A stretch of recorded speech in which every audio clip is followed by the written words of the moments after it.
welcome to I'm Woke. I'm your host, Emelina Calder.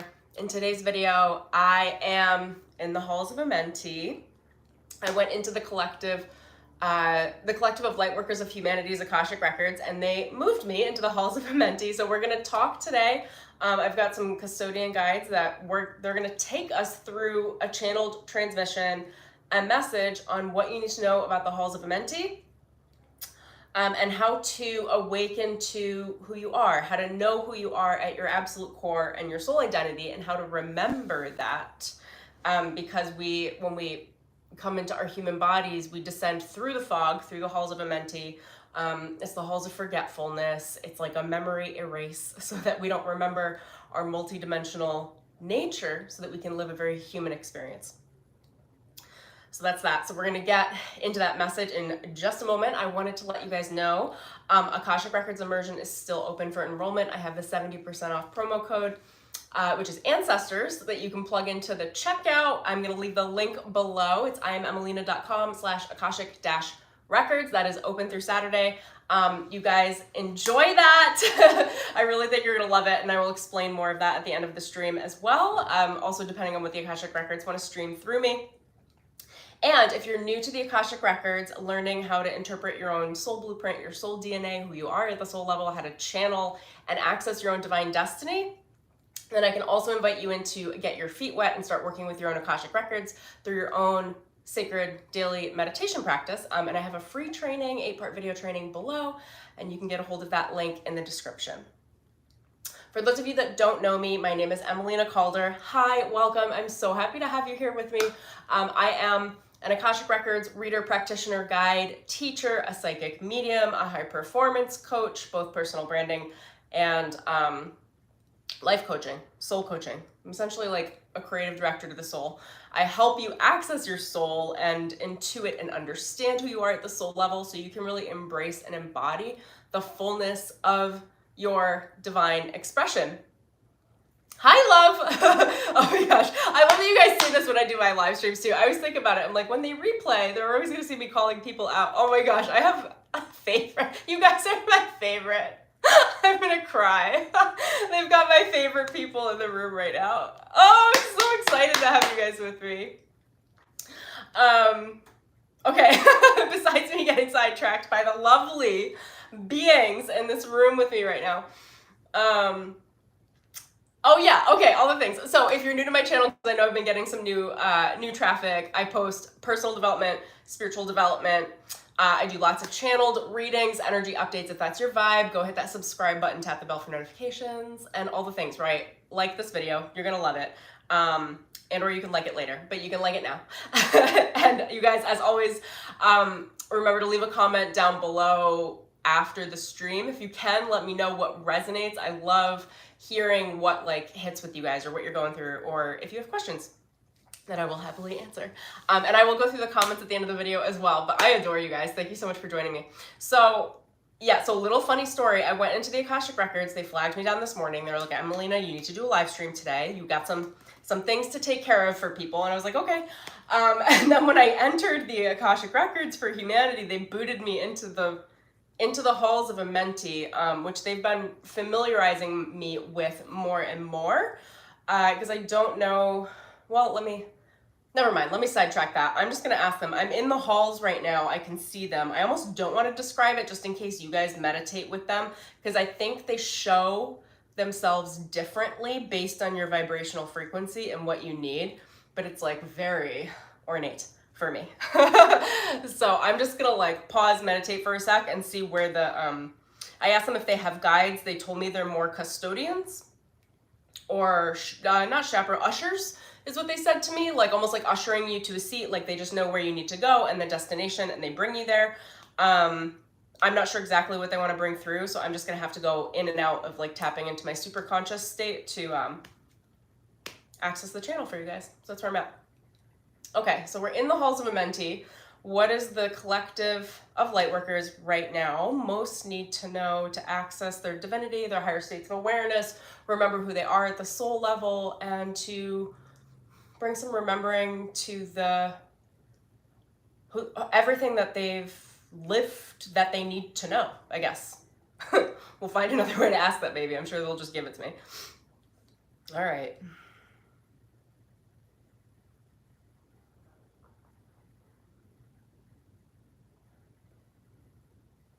Okay, so I'm just going to stream through. The Halls of Amenti are accessed through a directory of light that is given to you through an access code energetically that is your request for access to your higher multidimensional states of awareness.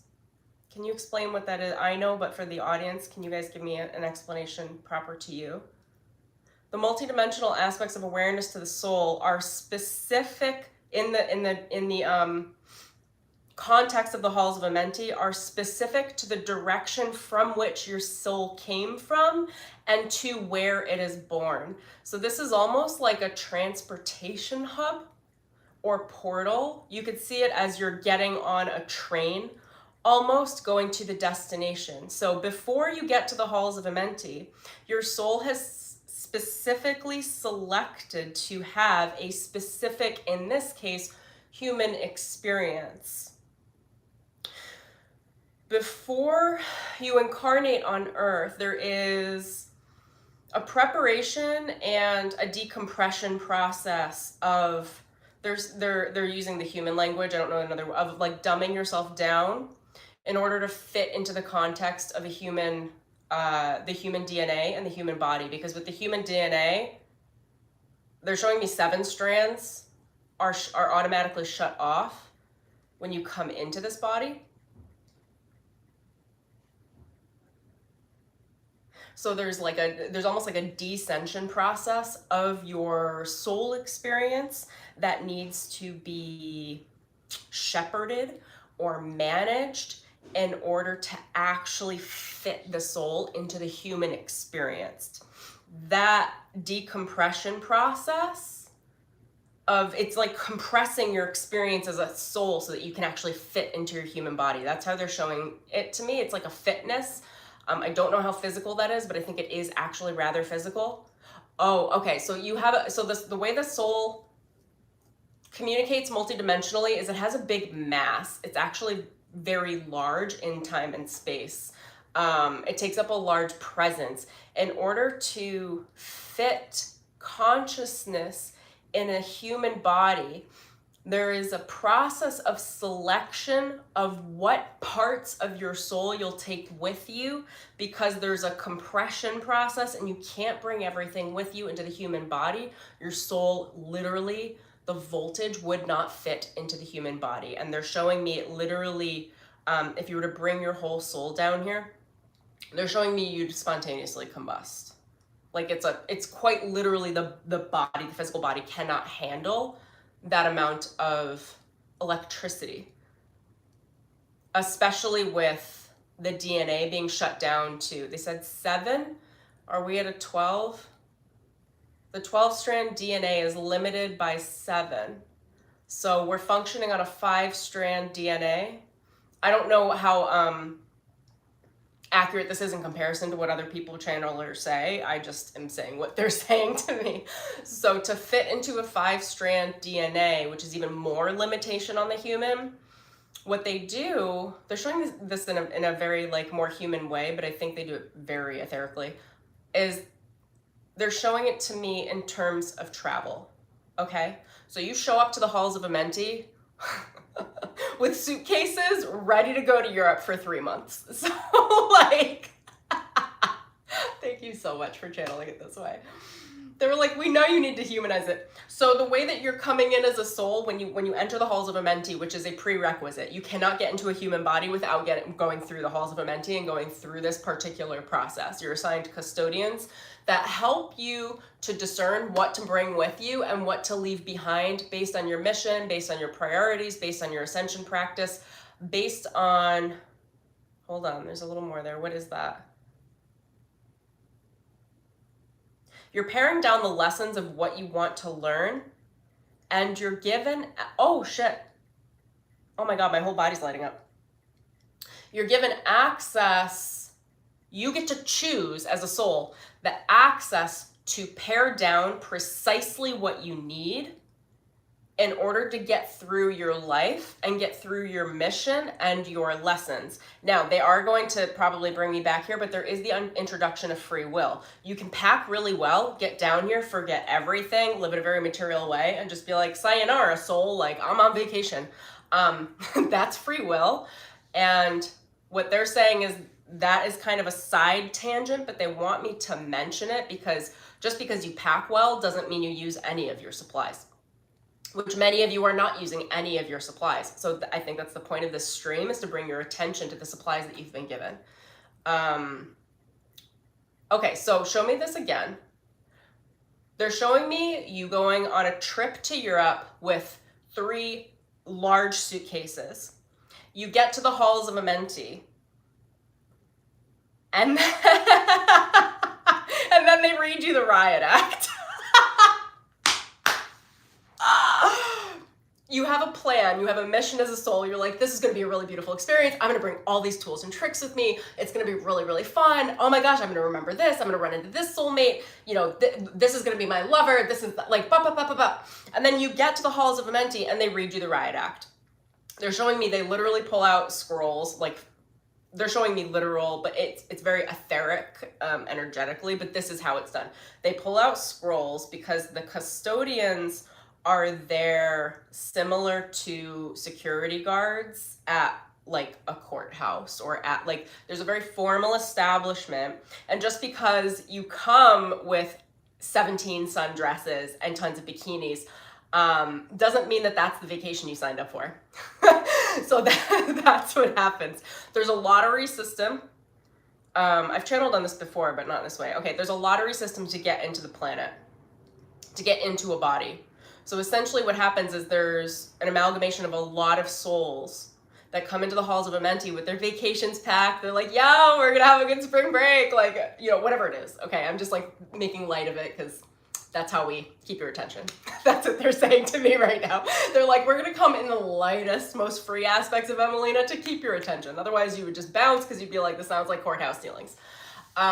It is very formal. It is very structured. Anyway, back to the lottery. There are millions and millions and millions of souls looking to get into a body. Here's the thing. When there are 2 humans on Earth that want to be parents and they have called in a spirit baby, do we go through the whole process? It's before conception. So there's like the system is flagged before conception. The intention is set. There's a contract between the 2 souls that are going to have a child. Once that contract is set, oh, this is so interesting. There is a message that's sent to the Halls of Amenti that there is an opening in the lottery. That opening comes with a specific birth chart that you would go into based on like the karmic nodes of fate, based on your sun, moon, rising, everything else sign. Like there are a lot of things that you need to fit. There needs to be a high level of fitness for you to actually manifest yourself into a human body as a soul. And for it actually to be an experience, they're saying, that is not detrimental, but that is helpful for your soul. So if you came into the wrong parents at the wrong time in the wrong body, that could set back your entire ascension process in the multidimensional way, where you actually take all of that soul mass that you left behind while because you had to pare down to the human experience, and it's almost like it actually gets left behind. Oh wow. Oh wow, holy shit, sorry. They're like, there's bells going off in my ears right now. You guys really need to hear this. Many of you are stuck here. I've got like a full adrenaline response in my body. Most of you are stuck here. Most humans are stuck here. So they get into either the wrong experience or somehow they end up getting latched into a karmic cycle of fate based on the system of the matrix, where they continue to recycle in incarnations back onto Earth in suboptimal conditions at the atrophy of the soul level. It is a descension process. There are a lot of cosmic malicious entity types that wish to keep souls in this purgatory process on Earth because it limits their ability to access their multidimensional level and actually do other things in the universe and multiverse where they have access to their full power. Holy shit, you guys. All right. I just, bear with me. I gotta breathe this through. This is a big channel for me, so hang on.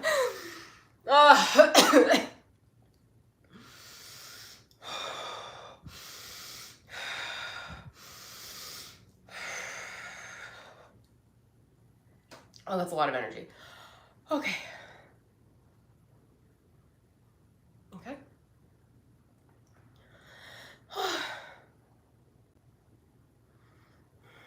They're just telling me to catch my breath. Give me a sec, guys. It's a lot of voltage for me to channel. I wasn't expecting this.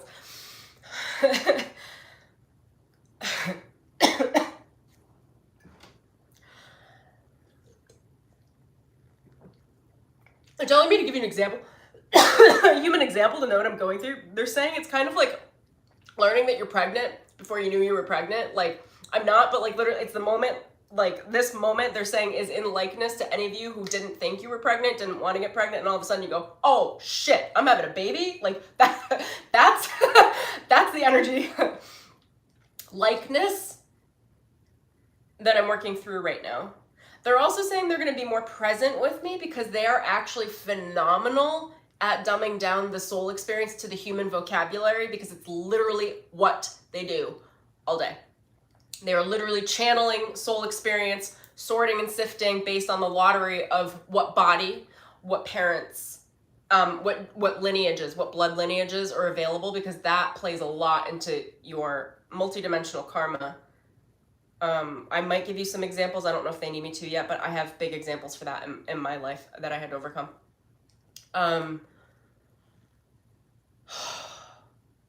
So ultimately they're saying they're going to be very present with me moving forward because they can speak directly to the human.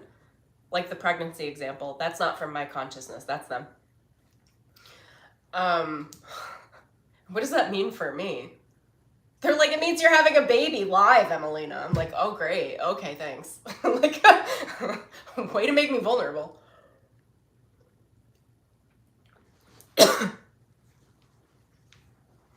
I'm going to go a little bit slower on the stream because I have to actually attend to my physical body. I'm fasting today as well, so this is coming through very, very powerfully. So I'm just explaining to you guys because I feel so guilty just sitting for 2 minutes, like literally breathing, just trying to adjust so I can get you the rest of the message. But that's what's going on.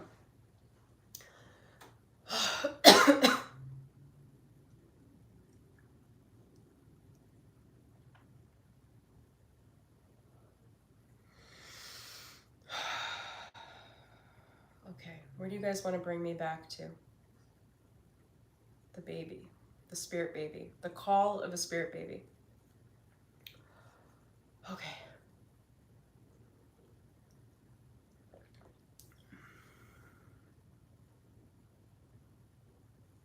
When there's a call for a spirit baby, there's a call for specific circumstances or karmic patterns that need to be met in order for that baby to be born. This is a high stakes negotiation process at the soul level.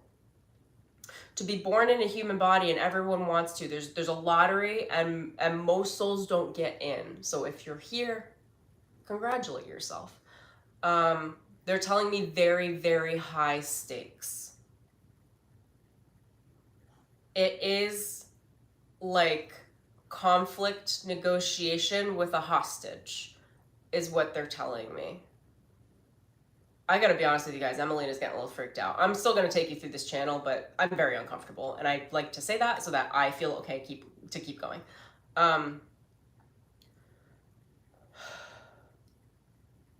They just said they would slow it down for me because it's a little too much for me. Okay, so just... It's a high-stakes hostage negotiation. The reason why they're using the word hostage, and they have mediators.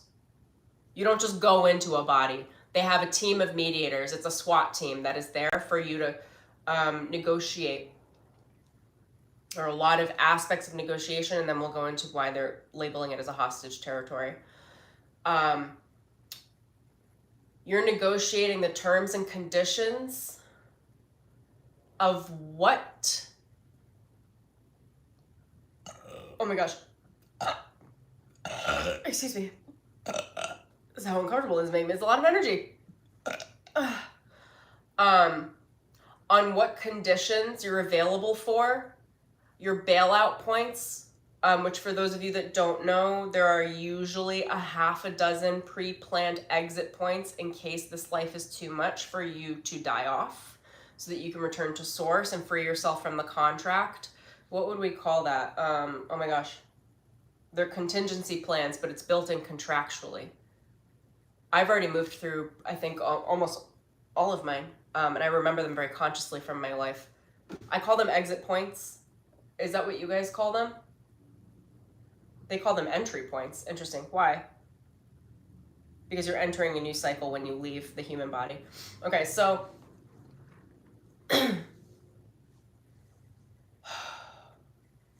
okay, tell me more about the terms. Why is this so important, and what terms in a specific human way are being negotiated? How you will be treated, the specific body to which you come into. They're bringing me to health issues, deformities, physical attractiveness versus unattractiveness, and that obviously being relative. They're telling me actually that's an important one, that there's like, that you're actually like fighting for your rights to be a certain level of attractiveness, because without that attraction, there are more obstacles to get your needs met. That is a negotiation. Those of you that have healthy bodies, be grateful. There's obviously, they're telling me, and I'm asking them not to plant, you guys will know me, like I'm so not available to plant any level of fear matrix and anything, so I try to, sometimes they come in with such intense things, whether it's them or the records or what have you, and I'm like, can you guys take the fear out of it, because it's just like too sticky for us down here.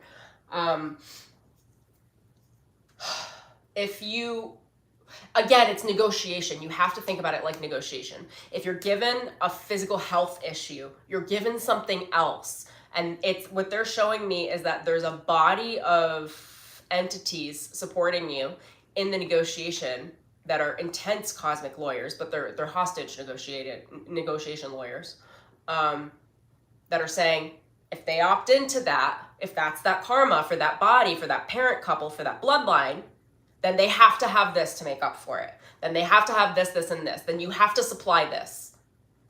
And there's a real, they're telling me they really advocate for each soul. There truly is a balance when you are born into this body. It is balanced. If you're given one thing that's like high stakes, like bullshit, really terrible, your soul with these cosmic teams of hostage negotiation lawyers have made sure that its balance was negotiated. What is missing in physical attractiveness is made up for in what? Is made up for in health. They're telling me that health can be relative. That could be money, that could be support, that could be actual physical health. It probably is actual physical health. Oh, they go into more royal bloodlines so that there's more. Oh gosh, this makes so much sense. There's more, the royal bloodlines have more spiritual health and support at the human level, at the actual DNA body level. So they're supported internally. They're asking me to take you through the example, the personal example. Are you sure? Hold on.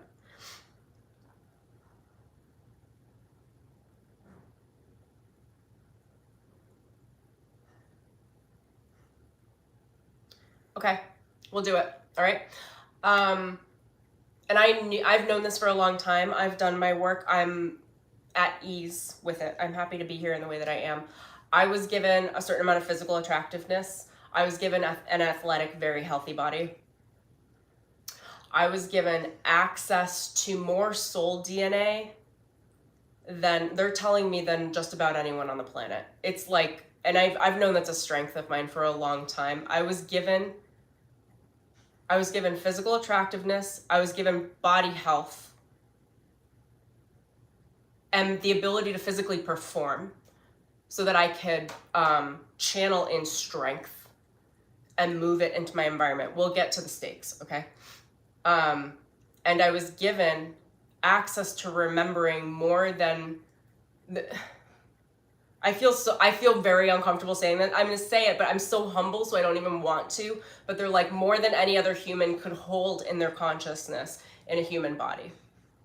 I have had access to my Akashic records since I was a kid. I have had access to my past lives. I used to channel my past lives in, my ancestors in. I was working as a shaman as a child. Like, I was given way more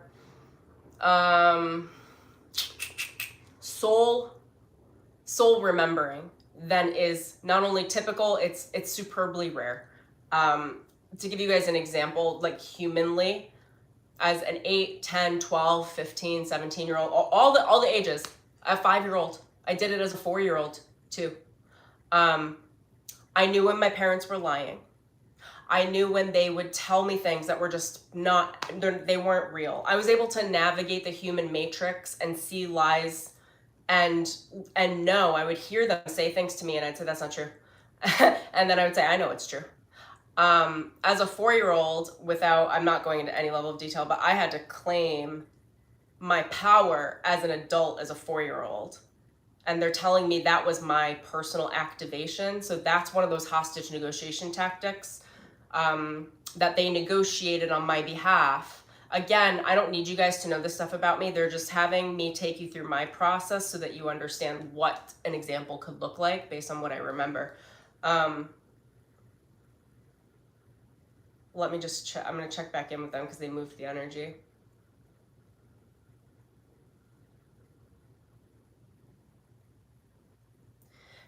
They're saying, Emelina, you were given access to certain sacred rites of passage in exchange for coming into a bloodline that was so fucking dirty. The generational health of the bloodline that I came into, the complete lack of spirituality, the lack of integrity, we're talking the worst of humanity, was channeling in through both sides of those bloodlines for me. In exchange, they're just giving this as an example, in exchange for me coming into a body, which is to absorb the karma of that level of darkness, I was given access to balance said darkness with my ability to navigate, transmute, change my circumstances consciously, because that was what was required for me to manifest in this human body under the circumstances that I did. They're redirecting me, so hold on, we'll come back, but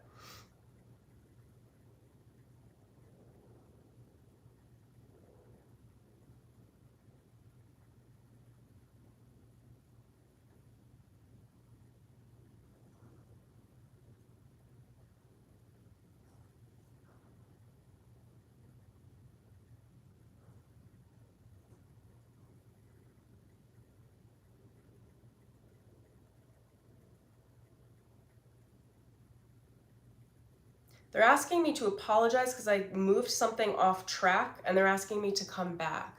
So I'm sorry, I'm working my way through it and I'll find my way back to where they need me. I'm just following the trails of energy. Now you're back on track. Okay. You guys, this is very vulnerable for me. I'm very humble. I'm sorry if they asked me to apologize, so I'm sorry if I took that off track. They're asking me to come back to a specific thread. The suitcases. Oh, that's why. They're like, Emelina, say you're sorry because you're taking their time. And their time is their energy and their attention is their energy. Thank you for being here. If I need to edit that out, I will edit it out to bring you right back to the suitcases so that you can have your understanding in an efficient way.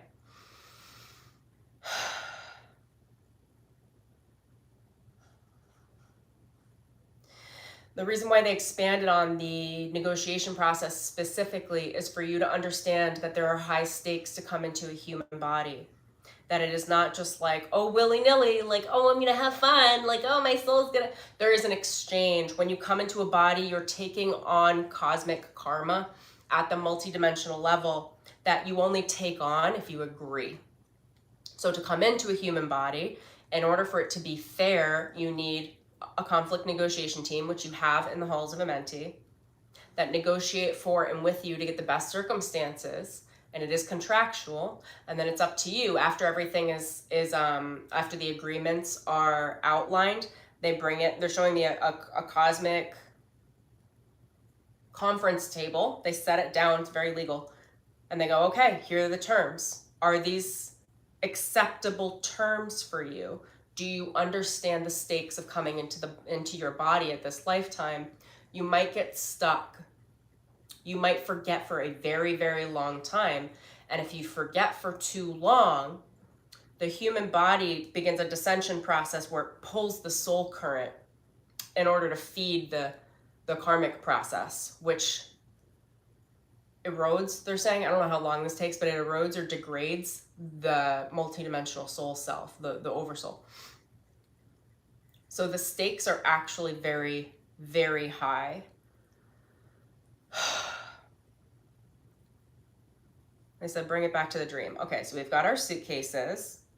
So tell me about these suitcases. We come in and we're like, they're saying the souls are rather naive when they come to the Halls of Amenti. They're like, oh my gosh, I heard Earth School is really cool. Like, I'm really gonna enjoy it. Like, I'm gonna like buddy with my soulmate buddies. Like, we're gonna have a good time. I'm gonna have a great family. And then you get there, and they were showing me it is like packing for spring break. Like, you've packed for spring break in Europe, they're saying, for like 3 to 4 months.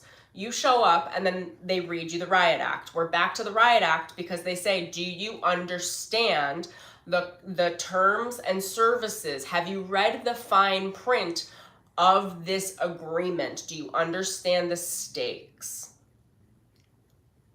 And those of us that are here, because you're here, said yes. And we signed up and we went in. The reason why they read you the Riot Act is because they need you to understand the stakes, to understand that whatever you packed likely is not what you need. And it does come down to understanding it more in a militant way, where they say you need enough rations for this amount of time to reach your first, what I called exit, what they call entry points, which is your first negotiation, which is whether or not you want to leave the body. Those can be near-death experiences. Those could be suicide points. Those are, like, without going into detail, I don't want to get into the detail of it, but they are specifically planned points, and you need enough rations to get you to each milestone to see if you want to keep going, because you contract for this whole life, but then really you're given points of that you can leave the body if you're not enjoying your experience, or if the stakes are way too high, and if it's taking too high of a toll on the soul. And they're showing me 6 of them. We have 6 of them that are generally, I mean, I thought I had mine earlier, but it's generally equally spaced through your life, where you get to choose. Do you want to stay? Do you want to go? If there's no ill. These are pre-written into the contracts just in case shit goes bad. Like, in case you don't want anything to do with it. So that you can exit and then go into triage on the decompression when they call it an entry, but you're leaving the human body, going back to the Halls of Amenti, and they perform triage for whatever it is that you went through because you had to leave your contract early. You guys can think of them like military contracts. And for those of you in the military, thank you. It's kind of like that. Like, there are terms. You're agreeing to the whole term, but you don't know exactly what you're going to come across. So then there's micro terms built in. With benefits if you leave, and like what's taken away, and you know, the whole thing, without going into details of that. I don't know that I want to channel that through. So there's a specific understanding on the rations. What do you need in your suitcase? And they're saying most of you are coming with these 3 suitcases ready to go to Europe on like your freedom vacation to Earth. And then they pare you down to a carry-on. And they say, what do you absolutely fucking need that you absolutely cannot make it in this life without? It is on a need basis, and you are given the most minimal amount. because we can't carry more. That all of that amount, these suitcases, are the compression of our soul and our DNA that fits in the human body. And that DNA is what we're given access to remember in order to have our basic necessities covered, our rations, to be able to make it through this life and survive, and then ideally move into a thrive mode where you are able to ascend and move through the patterns you were born into more ideal circumstances. And as you ascend, as you gather momentum while you're on Earth, you can ignite more DNA and you can occupy more space, and you actually channel through you more resources from the soul. So it's like, thank you. It's like going to Europe with a carry-on, okay? And then you meet someone really great. You decide to stay for 6 months. And then you go, actually, I want to get married. And now you're there for life. And while you're there, you're like, oh, now, you know, for 6 months, you're like, okay, got roommates. Okay, got some more stuff. Got to get some more kitchen goods. Like, you get a dog, you know, you like get more clothing. Like, you start to fill up your home, your space. That's the way they're showing me how the soul expands into the human consciousness and into the human body.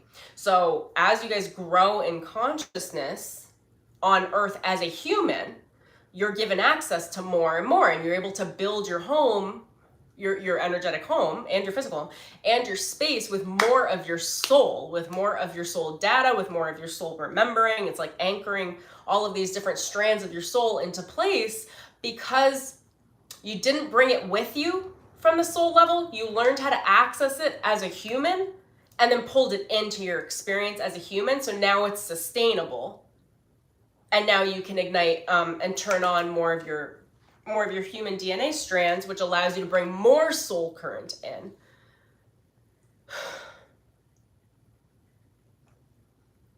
They're saying it's a never-ending process. You can become very, very, very heightened in your multidimensional awareness as a human, but you have to do it while you're down here. You can't bring it in from your galactic nature.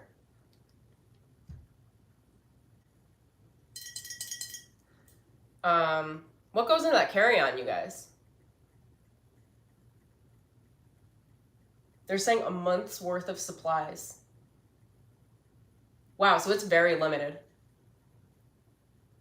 So you know you're gonna spend a whole lifetime here and you're only given, is that accurate, or how would you explain it?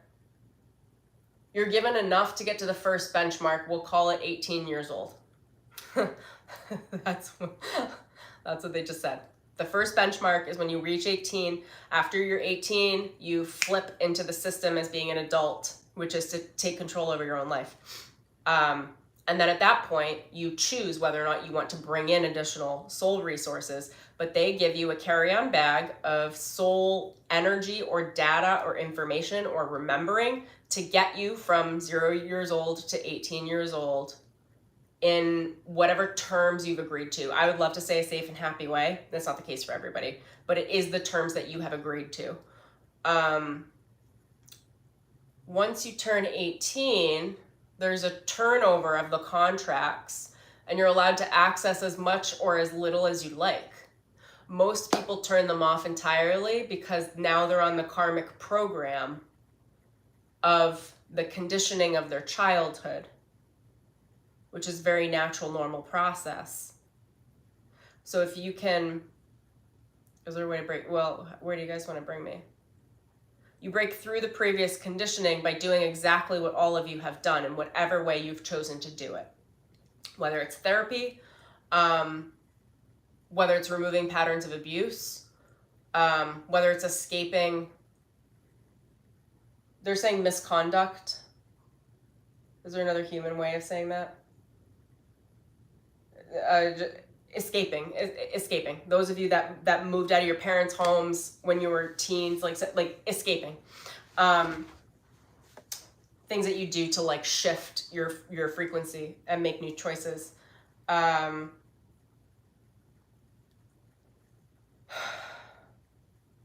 You're given precisely what you need to get through your childhood and your young adulthood until you become an adult.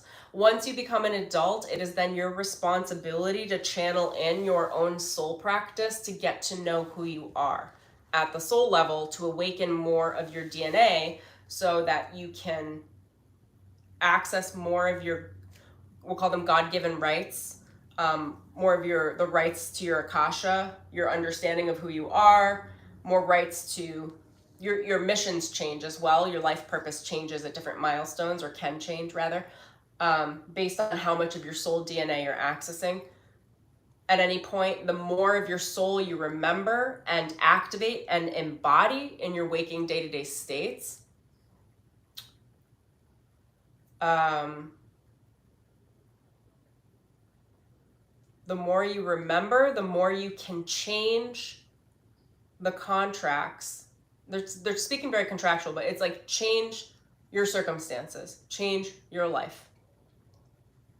They're renegotiation points, and you negotiate by embodying more access to your soul, by breathing more of your soul every day, by learning more about your soul and who you are in this expression, and then learning how the human expression changes based on how your soul expresses. So if your soul is expressing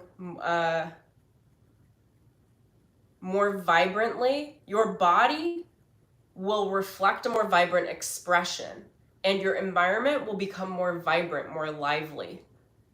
That's like just a quick example they gave me.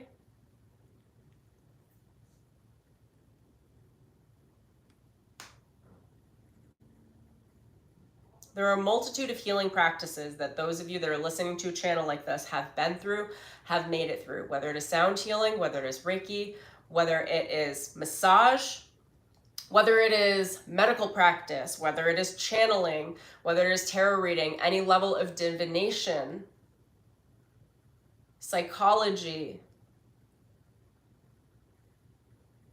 mental understanding of how to become better, how to think better, how to change your circumstances mentally. Physical prowess, the access to the physical body, physical health, and physical performance. They're telling me attractiveness, but I don't know if I understand it, so I need them to unpack it. And the attractiveness and it's your personal charisma score. So it's the way that you move, the way that you speak, the way your energy circulates in your body actually creates a field of magnetism, which is like the attraction field. How you take care of your physical body, how you take care of your emotional body. Attraction is not just physical. If you are highly emotionally intelligent, most people will perceive you as being very, very physically attractive. Mental attractiveness, mental intelligence, and then spiritual attractiveness, which is the ability to hold the soul in your experience, right? And live that and be that authentically. Okay, cool.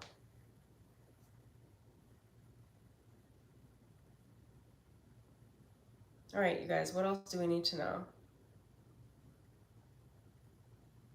Your rite of passage. We'd like you to know that you select a specific rite of passage when you come into this life. There will be specific circumstances, of which most of you will know at this point as a dark night of the soul, where there is a crumbling of everything you've known and everything you know and everything you knew, in order to make room for what you are to become. The dark night of the soul is a specific rite of passage that is planned before you come into the human body as a sequence of activation to give you access to what is your divine right, which is a spiritual awakening, which is to delete the past programming.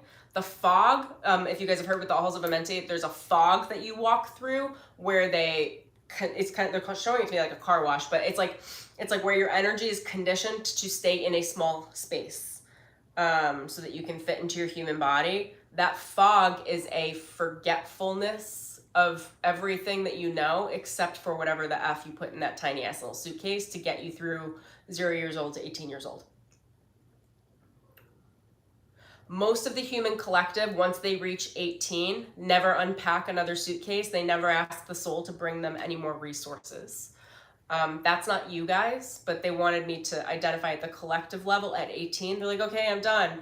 And then they have their entire life living on the soul or spiritual rations that were only meant to get them to 18 years old, which is to declare spiritual bankruptcy, essentially. You get locked into a cycle. Not you, but the collective gets locked into a cycle where they don't have access to more spiritual data, more spiritual downloads, more understanding, more cosmic awareness of who they are in this human body, human form. And they are just functioning as robots on autopilot, or zombies for those of you that identify more with that.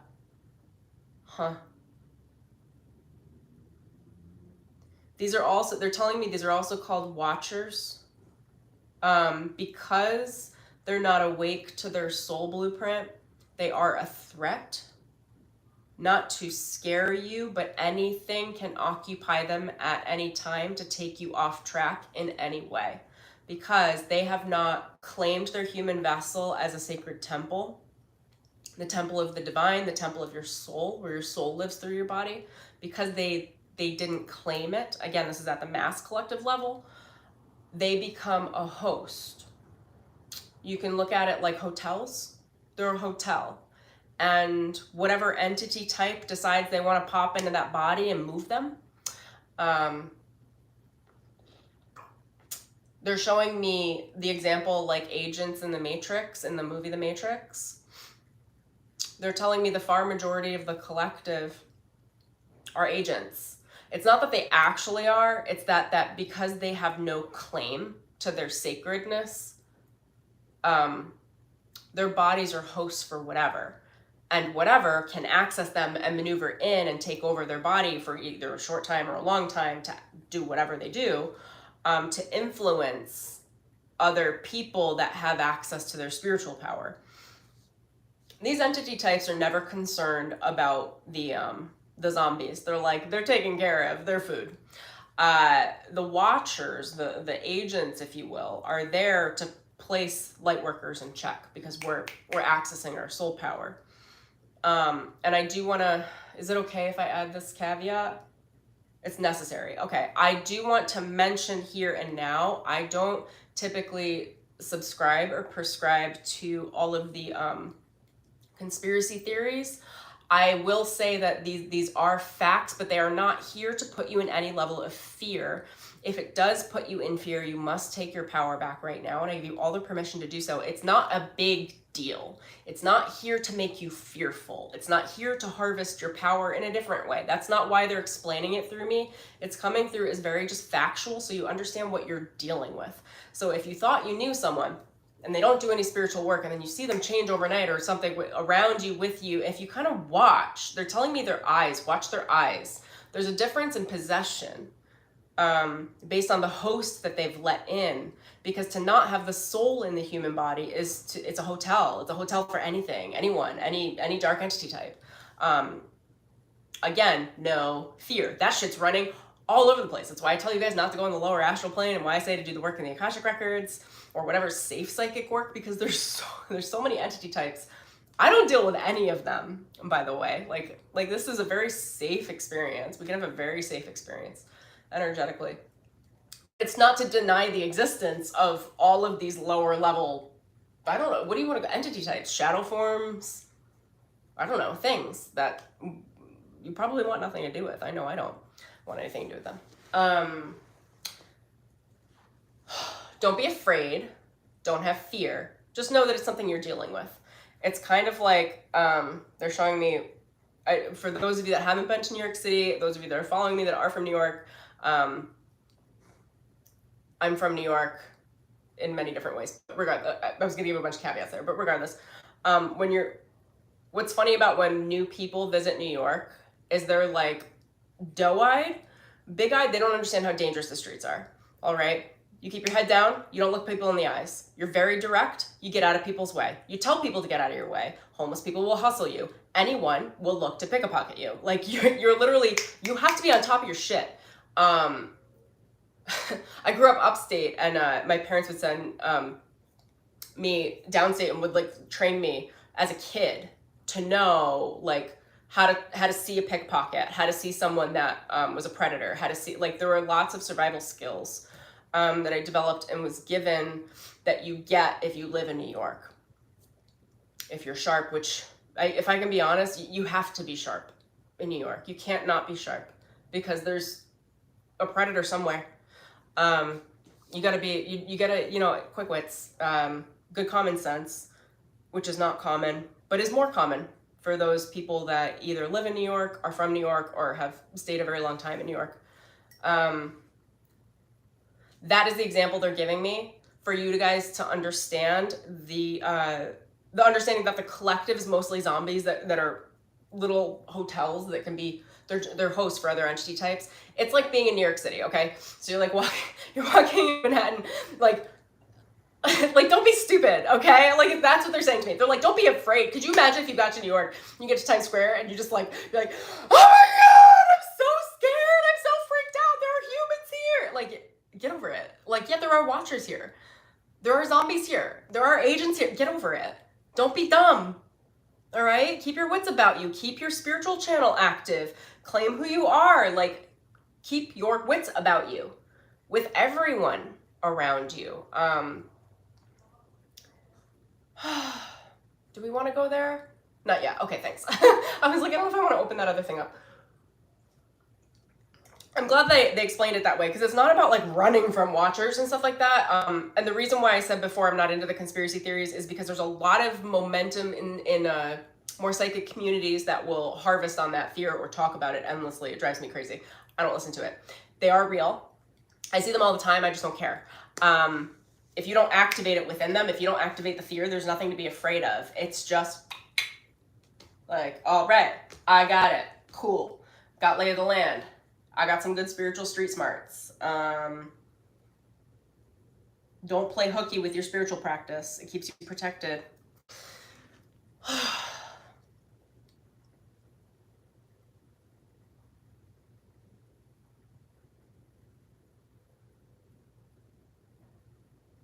The watchers aren't the issue. The issue is the understanding that you could be hijacked against your will.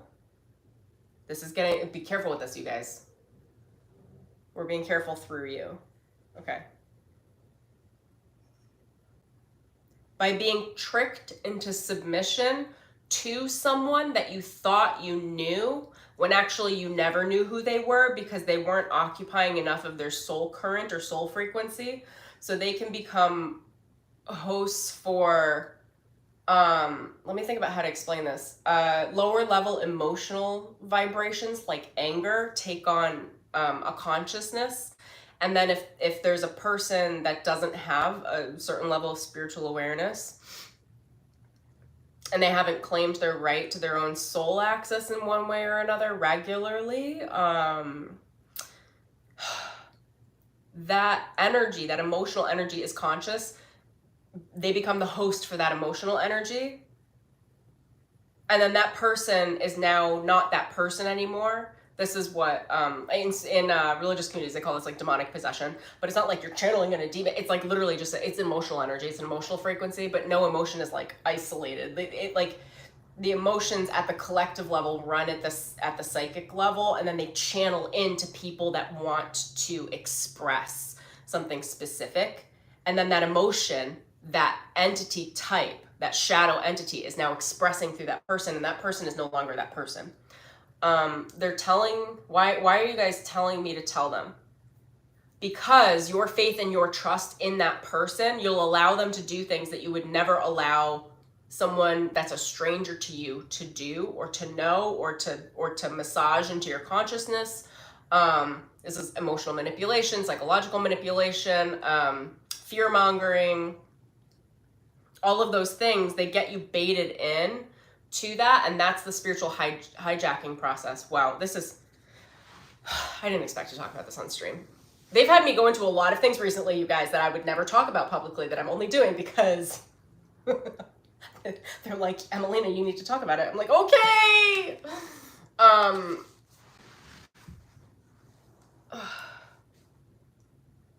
Spiritual hijacking. I didn't realize how present that was, actually. I mean, it makes sense to me. I didn't realize how present it was because I'm so present with my practice. If you have a daily spiritual practice, you're safe. A frequent spiritual practice, frequently cleansing your energy, getting in touch with who you are, understanding yourself, understanding how to express yourself in a really healthy way. That's all natural protection. You're just being the most of you, and that happens to protect you from all of this other nonsense and garbage. Again, they're telling me the way that the spiritual hijacking process works is they count on your trust and your blessing of the human host. So whatever relationship you've had with that person until that point, if they have a big gap in their consciousness level and they get an impulse to express in a very dark way, and they don't have guards against that for themselves personally, which has everything to do with your integrity. The more integrity you have, the more protected you are, period, end of story, always. Then they become the host for a much larger entity group. They're showing me it's like you going into a den of wolves or a den of thieves. And the way they got you in there was this person wasn't a stranger. Like it's someone you love and you trust, so you went in. And then once you get in, you continue to love and trust them because your brain thinks it's still the human you trust. But what actually happened was that person was spiritually hijacked, tricked you into a layer energetically, and then they strip you of your soul essence. Why are you guys, this would scare the shit out of me. Well, I mean, maybe not because I know this stuff, but education is power, knowledge is power. They specifically just said the knowledge is power, you need the education. It's not to place you in a state of fear. It's to give you the conscious awareness that you need to navigate your circumstances with a good head about you. They're bringing me back to the New York City scenario. So when I was a kid, I would walk through Manhattan. I was taught how pickpocketers look at you. I was taught how they act. I was taught how con men work. I was taught to never give anyone attention. Those of you that know New York, it's like, get out of my face. I was taught to not look people in the eyes. There are specific things that are like triggers for for these predatory types of humans to know that you would be a target. So they're saying the education that's coming through me right now removes you as a target, because there are certain aspects of your consciousness that get turned on, codes of awakening, that allow you to remember that Earth requires street smarts. The entire Earth experience, when we are incarnated in Earth, requires the amount of street smarts as if you were a 6-year-old walking through Manhattan alone. Think about that, all right? It is a very hostile environment to be in an Earth body. Interesting. Well, why the hell do we do this? Like, tell me. But for real. Okay, no, but I give it back up to you. You tell me where you want to take this. I'm not in charge.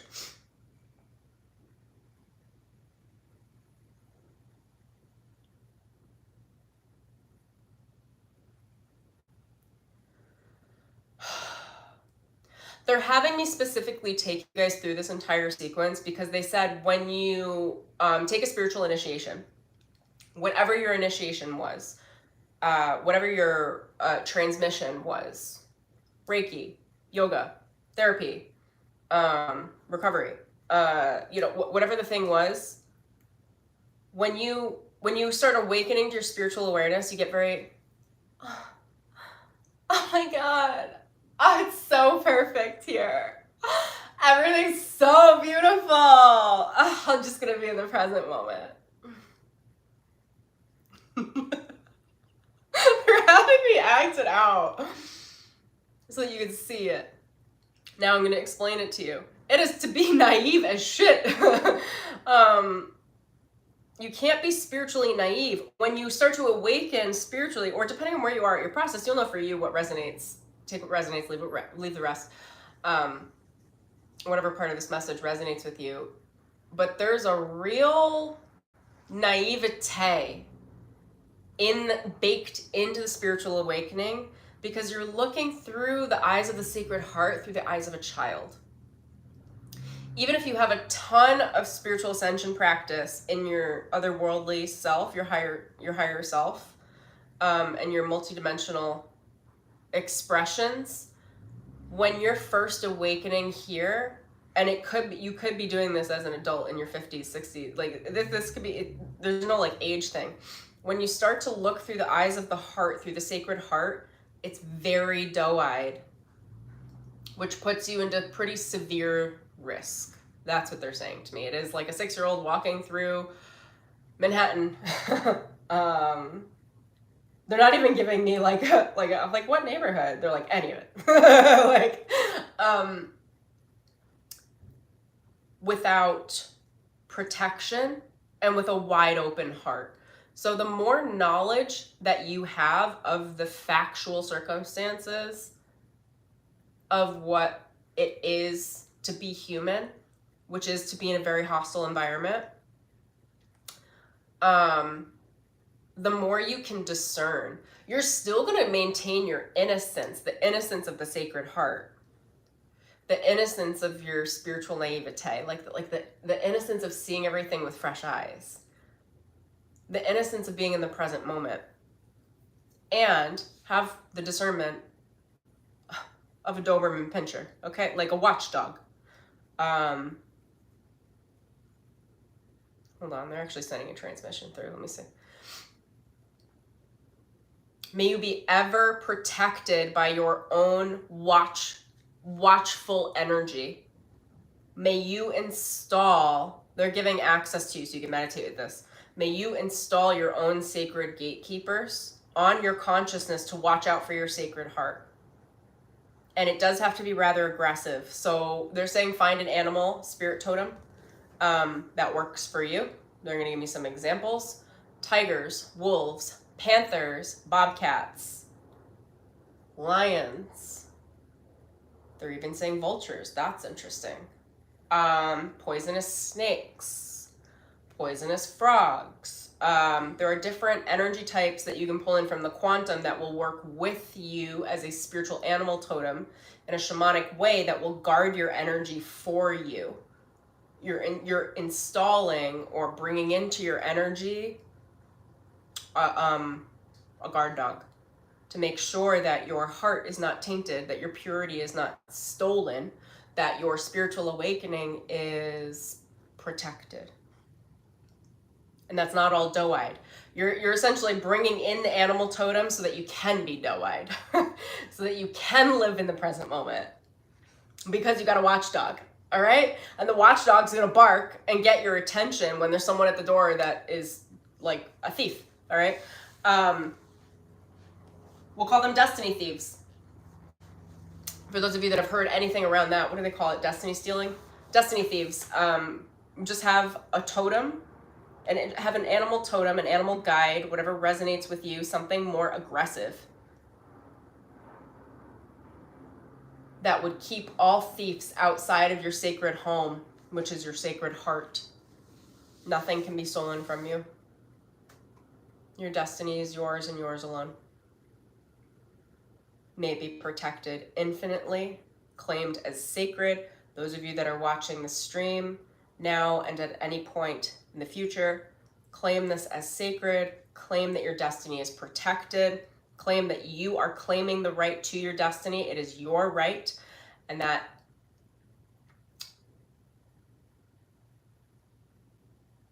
nothing can touch it.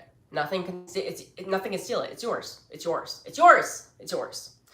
That's it. It's yours. They're also telling me to remind you that with this level of awakening here is that those of you that think you know people around you, if those people don't have high levels of spiritual integrity, They leave back doors. We call this back doors and like shamanic stuff, open energetically for other entity types to get in, which are through wounding patterns, neglect, childhood wounds, unconscious programs. And then they can become a thief where they try to get into your consciousness in one way or another.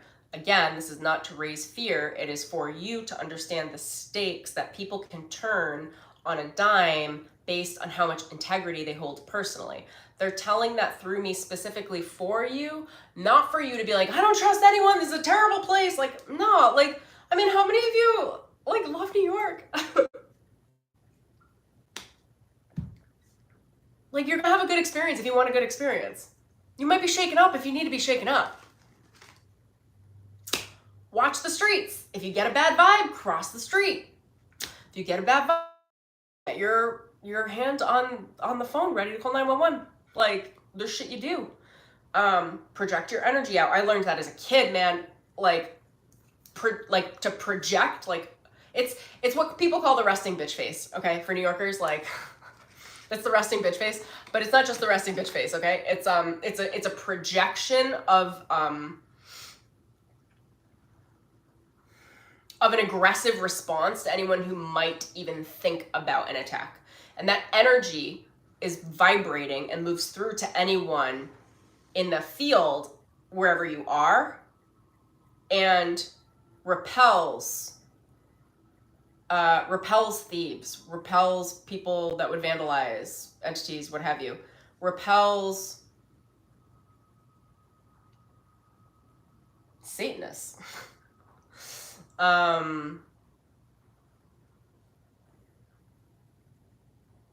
Repels predators. That vibrant, it's almost like an anger energy. It's really just building up the strength of your energy field, which I only do when I need to publicly, which actually, honestly, I've been doing a lot more because I just need to feel that level of safety for myself. And I've been noticing stuff's been a little crunchy in general. Actually, that's probably why they're bringing my attention to it. So let me check into it. Oh, okay. The collective is getting very, very hostile. That's why they're saying my anger response has been turned on more. Like, I'm in safe neighborhoods and stuff, and in Los Angeles, like, I watch, like, I'm like, not watch. Well, maybe I watch. I walk with a level of strength that nobody will challenge anything with me, come near me, or try to do any level of conflict with me. And I haven't understood why that turned on the last few weeks. I can hear sirens in the background. I'm sure it has everything to do with politics. The collective is very hostile. So they're asking me to share with you that response. When you go out into public, it would be good to heighten your awareness to your lower chakras and be okay with pumping out the vibe of don't fuck with me today. Like, that's it should be aggressive. And having your animal totem with you right there, holding that energy for you, even if you're like preoccupied doing something else. It has to do with how the collective is moving through energy right now. And they're telling me there are a lot of thieves running through the collective. There's just a lot of, there are sirens going. Can you guys hear this? There's sirens in the background. This is total confirmation. Like, it's an emergency. Is that why you guys are channeling this through me today?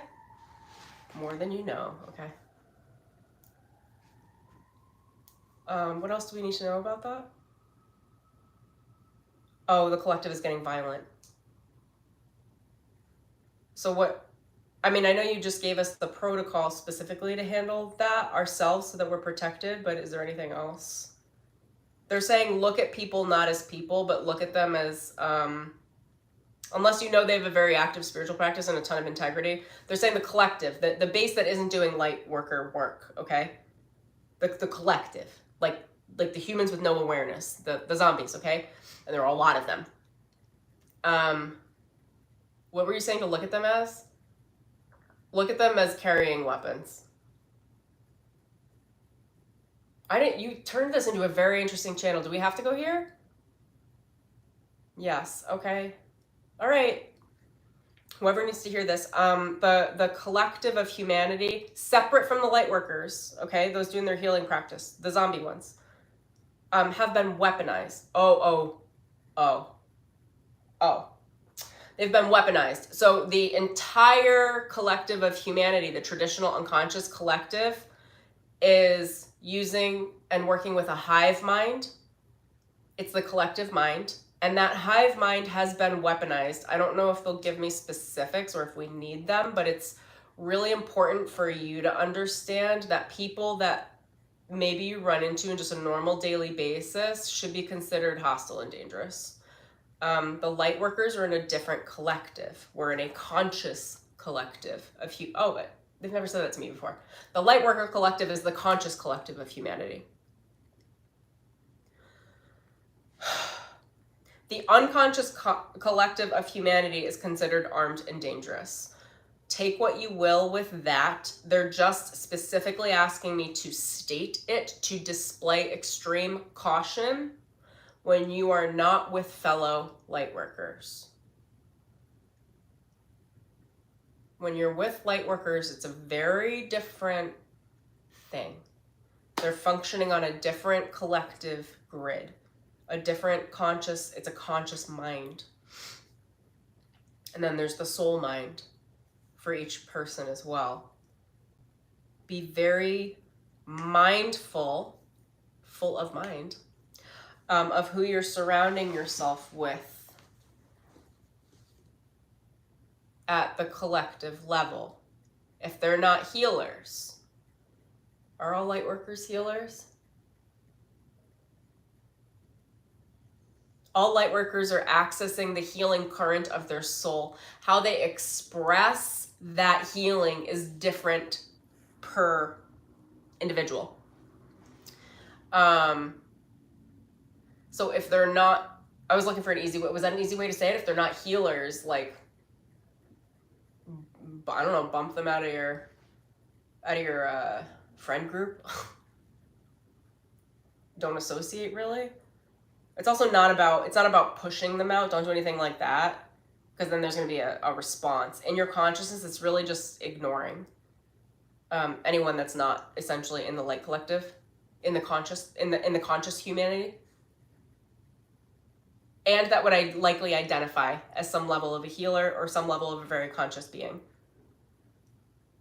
There's been a really big divide at the consciousness level. There are really, really big forces at the collective level. There are really, really big forces that are fighting right now a huge spiritual battle on Earth. It's important for you guys to know there are many more hijackings happening than have ever been, because there is more potential, because more of us are waking up and accessing more of our soul current, our soul expression, and our soul DNA, which poses a severe threat to the other forces trying to keep everybody in the dark. Because humans in the dark are food for other beings. They're food for other universes. They're power plants when they stay in the karmic cycle. When you're not about that life, you're a threat to that life for the ones playing, gambling, bargaining chips of souls. They're soul collectors. And it's not about, they're telling me here, it's not about like getting angry and being like, oh, I'm going to be like against that. No. Don't do that. That's to let those hooks in. No. This is just education. They're just facts. Like, just be like, oh, that happens. So when I see it, I'll know and I'll go, oh, okay. They're showing it to me like drugs. Like, just because somebody's doing heroin, it's just seeing it and going, oh, that's heroin. It's not going, oh, I have to go do it and participate now, or tell them they're a bad person, or go, like, it's like, okay. Like, let me go do what I do. They made that extreme for as an example for a reason as well. It's like stay in your lane, all right? But they're saying it's important for you to be able to see and understand what's happening around you. And they are likening it to drug addicts. So the unconscious collective, quite literally, drugs, okay? Look for the drugs. Whether they're prescription drugs, no, and I'm adding the caveat, no.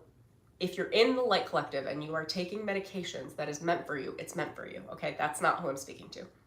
But on the unconscious, we're talking big pharma, we're talking drugs, actual drug, and any drug use or substance use that is unconscious. Alcohol is the the biggest one.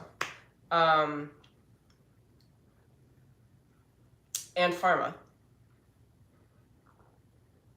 I don't want to go into the politics and stuff of this, you guys.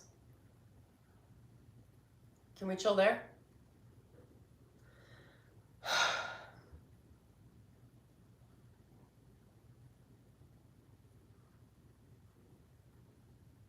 What the hell does that mean? They said, Emelina, unpack your bags, you're going to stay a while. I'm like, what do you mean? I'm not going to run a 2-hour stream. But I don't know. I think they mean something energetically.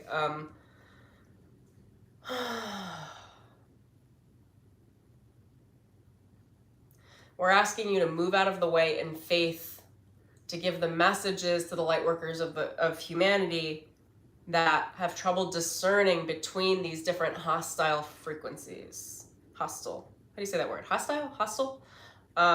Dangerous, violent frequencies. Because of the politics in the US, the collective is at a high level of violence. So be very mindful of your consciousness, because you might find yourself going into automatic states of emotional expression that are very abnormal. And it's important that you have a watchdog at the door of your consciousness, and you catch yourself and go, is that me? Does that feel like me? Oh, that was a little more intense than I thought. Oh, I don't think that was me. And then go into some level of mindfulness, meditation practice. Keep an eye on yourself emotionally, because the way that they get through is hijacking the emotions into the lower emotions. So anger, violence, hatred, disgust, any us versus them. They're not saying there isn't an us versus them. Like, literally, they just said there is a spiritual battle, but it's not occupying the duality of the state of consciousness of us versus them. It's really just like, oh yeah, whatever they do, this is what we're doing here. So it's us and us and us, and we're growing and vibing and having fun, and like, wow, the spiritual stuff is great. Watch it. Oh, the dog started barking. Oh, yeah. Okay, cool. Get the F out. Like, they're not even, the thieves aren't even coming. They might be going by or like circling the block, but like your watchdog energy has got it. And the collective of light workers, everyone can have these level of spiritual animal totems that connect you into the planet, that move with the force of life, which is when we breathe, when you breathe, you're breathing on behalf of all with you. We have access to all of consciousness at all times.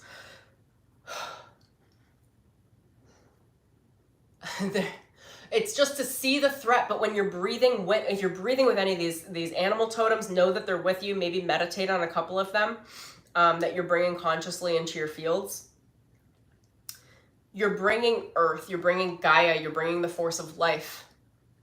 Literally the force of life. Chi, intelligence, life intelligence, sacred life into your body, into your conscious awareness, which is a natural guard dog. Life protects itself, okay?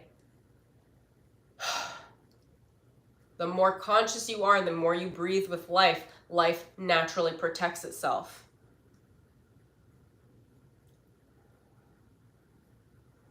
There are other shoots of consciousness that are coming up, and I'm like, I don't think I want to go there with you guys, if that's okay. And they're saying it's okay. Okay, so is there anything else we need to cover?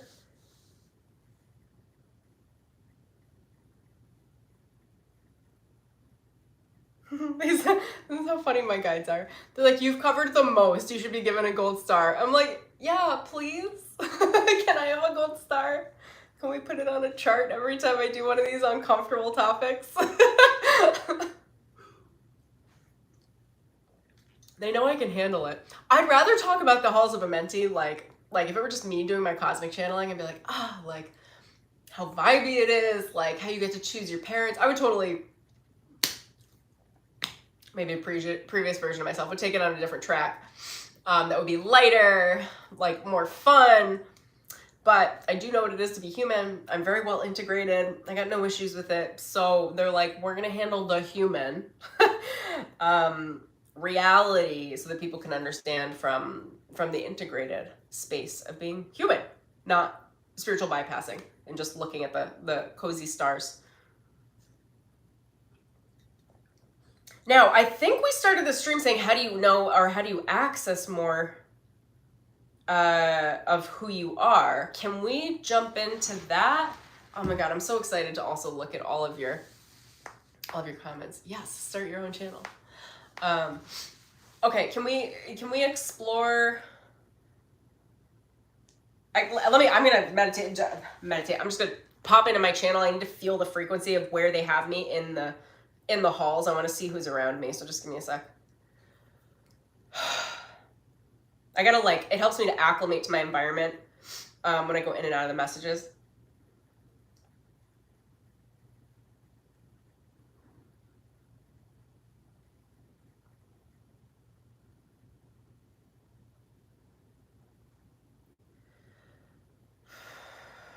You guys need this medicine. This is a medicine.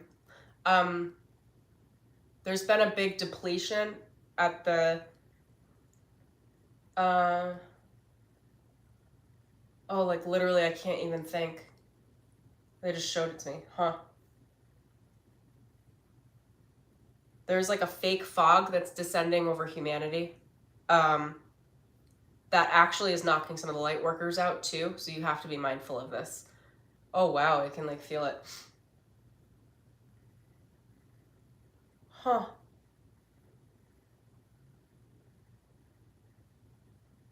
Describe it. Okay. Oh my gosh, I've been going in and out of the state. I was wondering what this was. I've been fighting to have my sharp third eye. Oh, it's like a sickness. Okay, so the medicine, there are a lot of forces working to trigger the collective of humanity, and it is hitting the light workers. So if you're going through this, they're going to give me some level of an antidote, which I think is you understanding it. It feels like a heaviness at the body. What they said to me is they said, go to sleep,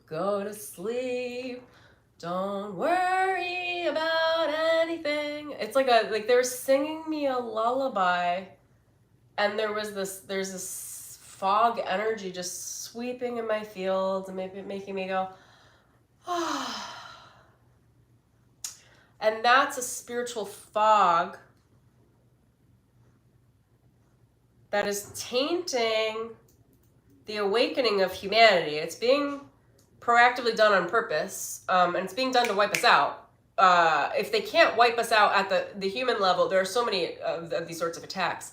They're doing it, it's almost like a, oh my God, I don't want to use that example. Ugh. It's almost like a gas. And they're flooding environments. I don't know if this is like lots of cell waves or what. Like I don't tap into all that shit. I just like stay in my lane here. But there are lots of conditions happening psychically, spiritually, and physically that are flooding the airwaves with interference. Yeah, it's probably cell towers and stuff. But that interference is saying right now, there's a program, like a gas going out, saying go to sleep. Don't worry about your spiritual awakening. I know I got a lot of fighters in this audience too. Yeah, is that what? Yeah, literally. I know you guys are warriors. I know you're here with me. I can feel you guys with me being like, listen, like I can feel it. And I love it. What is that sleep program? Oh gosh, they're bringing it over me again.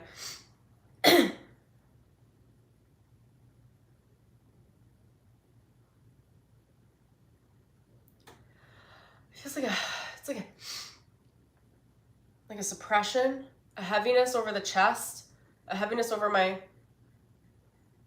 crown. It's making it hard for me to do what should be natural and easy for someone like me. That's the sleep. If they can do that for long periods of time through the year, I don't know how long this wave is, but then we start to run on autopilot and we stop trying to access more of our soul DNA and current because it gets hard. Because there's a fog you have to cut through.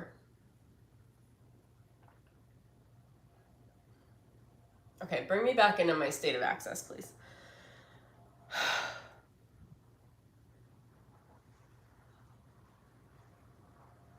The fog, say that again? It's more mental than anything, and if you sit in it, you can feel it. Like, I can feel the density around my body. Is this here at all times? But it's like when we build our auric field, we have the ability to feel and see clearly. It's here at all times. So if you neglect your spiritual hygiene, whether it's meditation, whether it's daily energy cleansing, which if you guys don't know, I do through the day. I do in the morning and the evening. I've got rituals and things for that, which let me know what you guys do. If I need to add more content on my channel around that, I will. You need to keep your energy clean, energy clear, yourself emotionally free of conflict. If you have a lot of emotional disruption that you're not actively working through in a healthy way, that fog will lay on top of you and you won't be able to access your higher states of awareness. Oh my gosh, this is so physically uncomfortable. You don't have to tackle every aspect of your emotion right now, but there has to be a practice, okay? Journaling, meditation, movement, cardio, working out, going for a swim, anything water-oriented, water spirits are great. What else?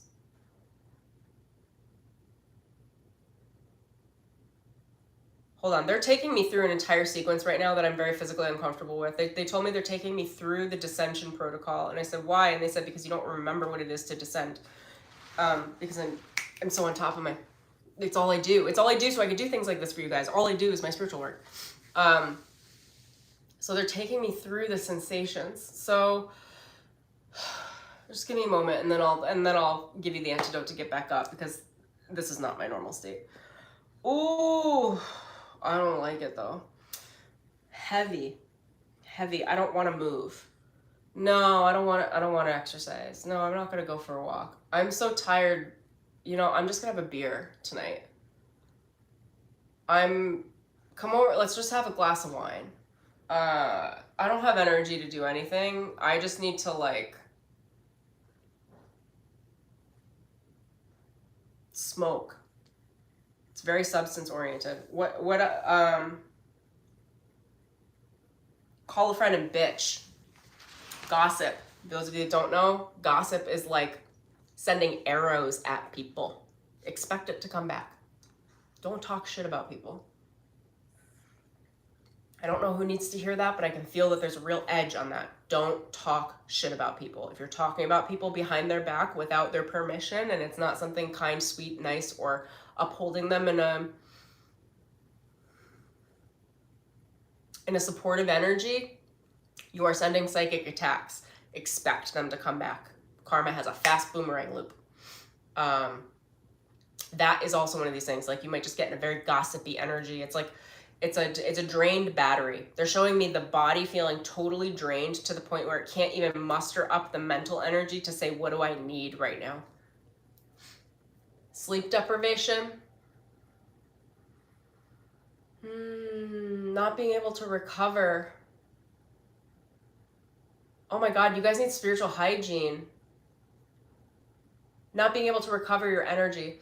If you're not with your soul in one way or another, at the beginning of the day, the middle of the day, and the end of the day, like practices that you're going in and out of, that could be as simple as a meditation practice, but you're calling your soul in and breathing with your soul.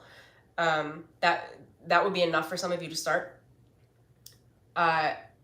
Also, maybe start looking up some spiritual hygiene practices. An easy one is working with the light of the Akashic Records. It's a golden cosmic light. You can just see yourself in an egg of gold light. Feel it filling your etheric body. That will keep you safe. You got to do this stuff frequently. I forget to talk about these things because I've got it on autopilot, and I have for years and years and years and years. Spiritual hygiene is real. If you're not doing your spiritual hygiene, the automatic is your battery's drained because your energy is wiring out to everything and anything. And there are energetic prongs. Again, I'm not going to get into all of it with 5G waves and all this stuff. I don't subscribe to all of it. I'm not saying it doesn't exist. It does. I just don't put my attention there. It's like everything around us is programmed to zap our energy out so that we don't know. When you're so exhausted, you have no idea who you are. If you're sleep deprived, you're drunk. You may as well be drunk. There are so many studies on that. Like completely inebriated. Like your brain does not have the ability to make concrete, rational decisions and use good judgment when you're sleep deprived, or when you are physically exhausted because your energy is in a million different directions, because that's what it is now to be human, because they're trying to wipe out any level of sovereignty at the human energetic level, so that you have to give over to the collective and become a battery to be drained every day at the collective level. It's a nightmare. That's why they took me through that, because I was like, oh, I haven't really been in that in a very, very long time, like over a decade, really. It looks like very unconscious behaviors. What they're saying is, they're not saying it's bad to, like, I mean, everything in excess is bad, but it's more like if you find yourself drained and you can't even think what to do, have a list of 3 to 5 things at least that you could do that would build your energy back up. One of them should be some level of spiritual cleanse. That could be a shower where you're washing your hair and washing your crown and washing your day out of your crown chakra. Water in any way, actually. Showers are a really great way to spiritual baths. They're showing me showers, like if you just use the intention of the shower, the water will actually, I don't know the scientific terms, but it'll like neutralize the positive versus negative ions, like quite literally around your body. If you shower and use an intention with the water, like I'm cleansing my auric field in the shower. It could be a 60-second shower. It doesn't need to be a big deal. This could be done in the morning every day, in the evening every day, to wash the day off, to bring your energy back to you. It could be a soul retrieval. I've got one of those in my YouTube videos feed that you can look for. It could be a workout. They're showing a couple quick tactics I have as well. They're showing me the silver and the purple rain. Just see silver and purple rain raining on your energy for like 3 minutes. Oh, I can already feel that one working. That one works pretty fast. Purple and silver rain cleanses the ionization of whatever the hell connected to you through the day and whatever charged your emotional field and your auric field. Getting to a place of stillness wherever you can, and hopefully not allowing yourself to get to the point where you don't know what to do next, to get to that battery 0 level. You really want to keep your battery well powered physically. Get sleep, get rest, eat healthy stuff, okay, whatever that is for you, like well balanced, get your nutrients in.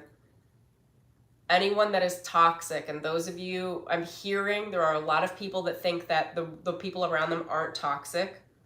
They're just friends, or there's just like witty banter or whatever. If they talk shit about anyone, and this is happening all the time everywhere, if they are complaining, that is automatically draining your life force just by witnessing it.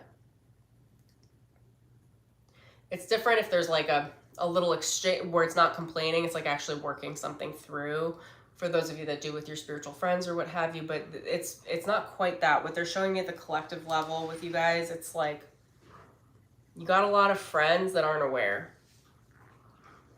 and they're draining your life force because they can, because they're feeding off of you. You're feeding them. You're the one that's getting drained. They're not getting drained. When they complain, when they talk shit, when they gossip, when they come over, run their mouth, when they create drama around you, that is a very unconscious way of vampiring or stealing your energy battery. The people that are active healers, those of you in the Lightworker Collective, we're strong batteries. When you carry around more soul current, you are a battery. You're sending energy in different directions. You have a lot of power. other people get that. Like they see that and they're like, oh, that's a good battery source. Like, and it's up to you to be like, not today, sucker. Get out. No, I'm not listening to your complaining. I'm sorry, are you talking to other people behind their back? Like, I'm just not about that. No, I'm not about that life. Even celebrity drama. I had a conversation with someone last week where they started bringing up celebrity drama, and I said, listen, I don't care what Taylor Swift's doing. I said, no offense, like, her life is her business. It's not my business. So why don't we stop having this conversation? Because you're talking about it as if you're friends with her. I was like, let's just be done. Because I felt my energy moving into a, I won't say a battery drainage because I catch it fast, but it would have been a battery drainage had I listened to that for 3 minutes, or what have you. Okay, actually, I'm getting my battery drained now, even talking about this stuff. So let me connect back up and get a parting message, and we'll go from there.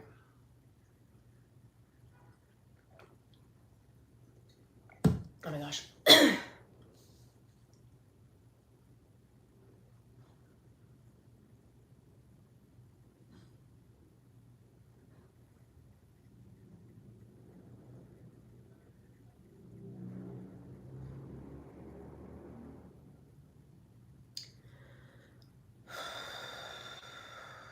Is there anything that you guys want to say on accessing more of the soul?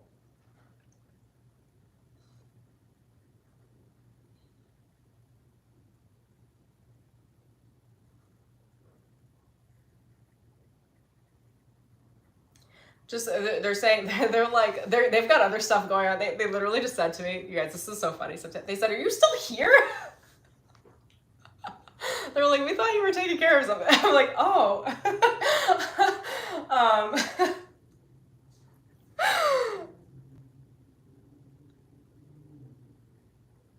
They got the message. They're like, they got the message, Evelina, you sweet angel. They're like, we got it. They got it.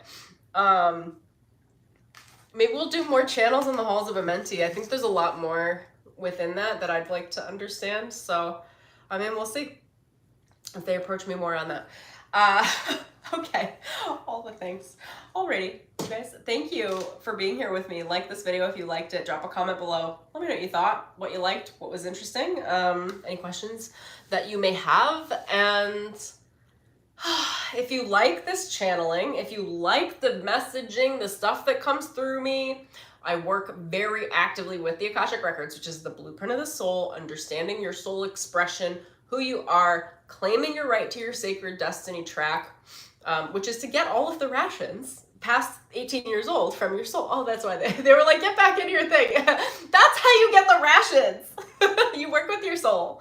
And the way that Emelina does it is through the Akashic Records, because it's just a really good, it's a really great modality to do it safely, to claim your destiny safely, to work through your intuitive development, your psychic development safely. You know, people asked me for years to be like, how did you build up all these psychic gifts? How'd you get really good? I was like, well, I mean, if I'm going to be real honest, I mean, I had some stuff coming in, obviously, to this life, but I've been in my Akashic Records every day for like 8 years. Like, the more time you spend in your Akashic Records, they fine tune your awareness. It's like refining coal into a diamond. Like, one day you become a diamond. Like, but it's a long, like slow process from coal becoming a diamond, right? Maybe that's not the best example, but it's like turning your raw experience into a refined experience. The more time you spend in refinement at the soul level, your gifts explode naturally.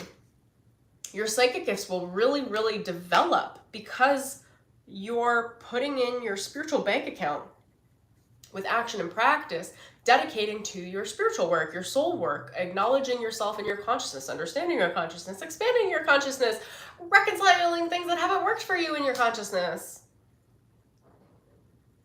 Yeah. Oh my gosh. That little fog of forgetfulness they brought down to me, like, I'm not a fan. Like, I gotta clear all that out. Like, so I don't know if you guys are running in that vibe most of the time, like, oh, we take a shower, go for a run, not let people talk shit in front of me, talk myself up. Also, if you gossip in your head, same thing. Same thing.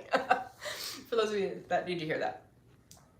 Whether or not it's spoken, it's worse if it's spoken because then you're actually expressing it, which vibrates, but same thing. Anyway, okay, bring me back, you guys. What do we need? It's honing and fine-tuning and refining your spiritual practice, which is to refine your ability to embody your authentic soul frequency, which is your authentic creative expression.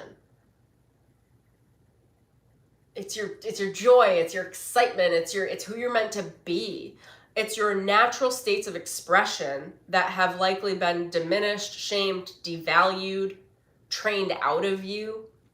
Some of you would be shocked to find out that you're actually rather extroverted, but we're trained to be introverted, vice versa, etc. Like there's so many things that we're trained to be, and then when we really explore ourselves, we're like, oh my God, I'm actually totally, is that me? Like, I don't remember who I said this to. Maybe it was on a video recently.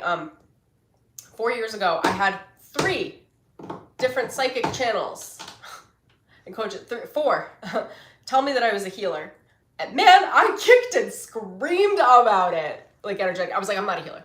No, I don't do that. No. My ex was a massage therapist, and I was like, don't put me in that category. Like, I don't know. It was just like, I don't know. Somehow my brain was like, no, I don't do that. I don't do that work. I'm very mental. I'm like, or, you know, I don't know. I don't know what I'm doing right now with my energy, but that's how it felt. It's like, I don't know where I'm going with that. They were like, you're a healer. And I was like, no, like, but actually in my core authentic self, I'm 1,000,000,000% a healer. I claim it very openly at this point. But my point to you there is like, for me, it felt like a total track change. I was like, no way. That's not who I am. I'm not motherly. I'm not supportive. Like, I was like, I don't know, like if you guys know Queen of Swords archetypes and like tarot, like I was the Queen of Swords, like 24/7. I was like, what do you mean Queen of Cups? Like what? Now I'm all of them. I've got the Empress on lock. So obviously a healer, yeah. Like now I like totally embrace it because it's what I am, right? But my point there is like sometimes our perception of ourselves, which is it's the ego, like what's the most natural from us has been totally trained out of us. So then we're like, no, what? Like I'm what? And frequently your natural soul expression is the opposite to who you think you are because it was trained out of you. So anyway, we get familiar with all of those things in our work in the Akashic Records. So I have the 70% off promo code you can use at checkout when you go to the checkout page is Ancestors. I'm running it through Saturday night. Sunday morning, 11 a.m. Pacific Standard Time, I'm doing an opening ceremony with you guys, with those that enroll in the program, privately in the Akashic Records of the program. I don't know exactly what they're going to channel through yet, but they're going to do a transmission, they're going to do a healing ceremony, and an activation, and they'll probably feed through a certain amount of information, whatever the group itself needs. So I'm very excited about that. So if you want to get in on that and get in on the program, it's a 6-module, soon to be 7-module course on how to read, intuit, and understand your Akashic Records, which is your soul blueprint, which is understanding who you are and taking residency here. That's what they're saying through to me. I love that. Taking residency here on this planet as a human, you know, unpacking your bags, like creating a home, like decorating said home with your soul and saying, I'm staying, baby. I'm here to like enjoy my human experience. It wasn't just a vacation. See, like, it's my homecoming. Anyway, if that all sounds like fun and you want to get in on the live stream that I'm going to do on Sunday, then sign up. It's 70% off right now. I know I've said this in previous videos, but like the Akashic Records were like, we want you to do this much. We need as many people exposed to this as possible. I don't normally discount it to that level. And I was waiting for Spirit to tell me when to end it, and they did say Saturday. So I'm like, okay, we'll run with it. We'll just do all the things that we got to do. Also, Sunday is a big full moon and is very saturated with a lot of energy that I don't know what they're going to channel through, but I know it's going to be powerful for this group specifically. So I'm very excited about that. I'm going to, Missy, I saw you too. I'll read through your comments, guys. And I saw Shelly, Missy. Actually, let me look through briefly. I want to shout you guys out. And then I'm going to tell you quickly about what's in these modules. Luna, I Love I, Doug, Shelly, Missy. Who else came in earlier? I saw Taylor.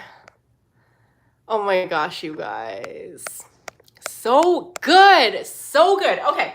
All right, so let me tell you a little bit about the program, and if you're vibing with it, if you want to join me, if you want to learn more about the Akashic Records and dive real deep with me, then jump into the program. So when you enroll, you get access to a welcome module. I've got a bunch of videos in there explaining what the Akashic Records are, a couple of brief meditations. Module 1 is all about accessing your Akashic Records. So your Akashic Records are accessed through a daily meditation practice. There is homework. It is important for you to do the homework every day, or at least as frequently as you can, because it will allow you to saturate. Again, it's about saturating in your soul frequency, which will protect you from whatever those outside forces are that they were describing through this whole channel, right? That kind of disrupt your battery. It's about really being very vibrant in your soul frequency, and that takes training. You're literally, every time you go into your Akashic Records, you're training your energy body to vibrate at the frequency of your authentic soul, not based in whatever's going on in the body. Maybe there's some disharmony in the body. Maybe there's disharmony in your environment.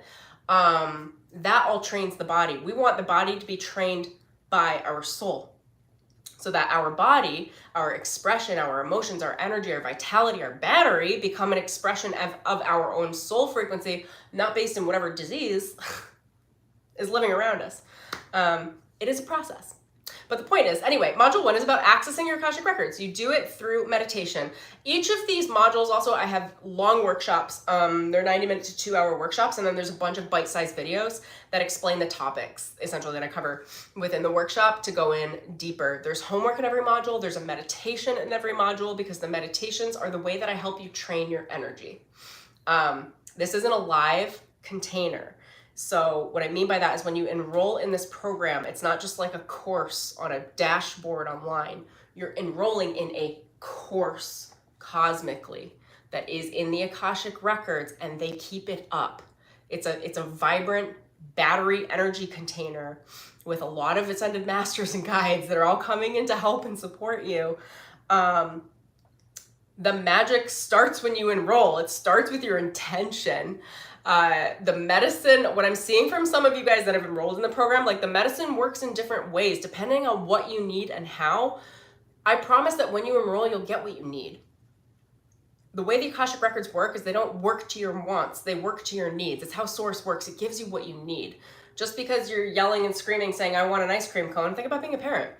And you're like looking at this child, you're looking at your child and you're like, what? Hold on, you haven't had dinner. We need to get you some nutrients.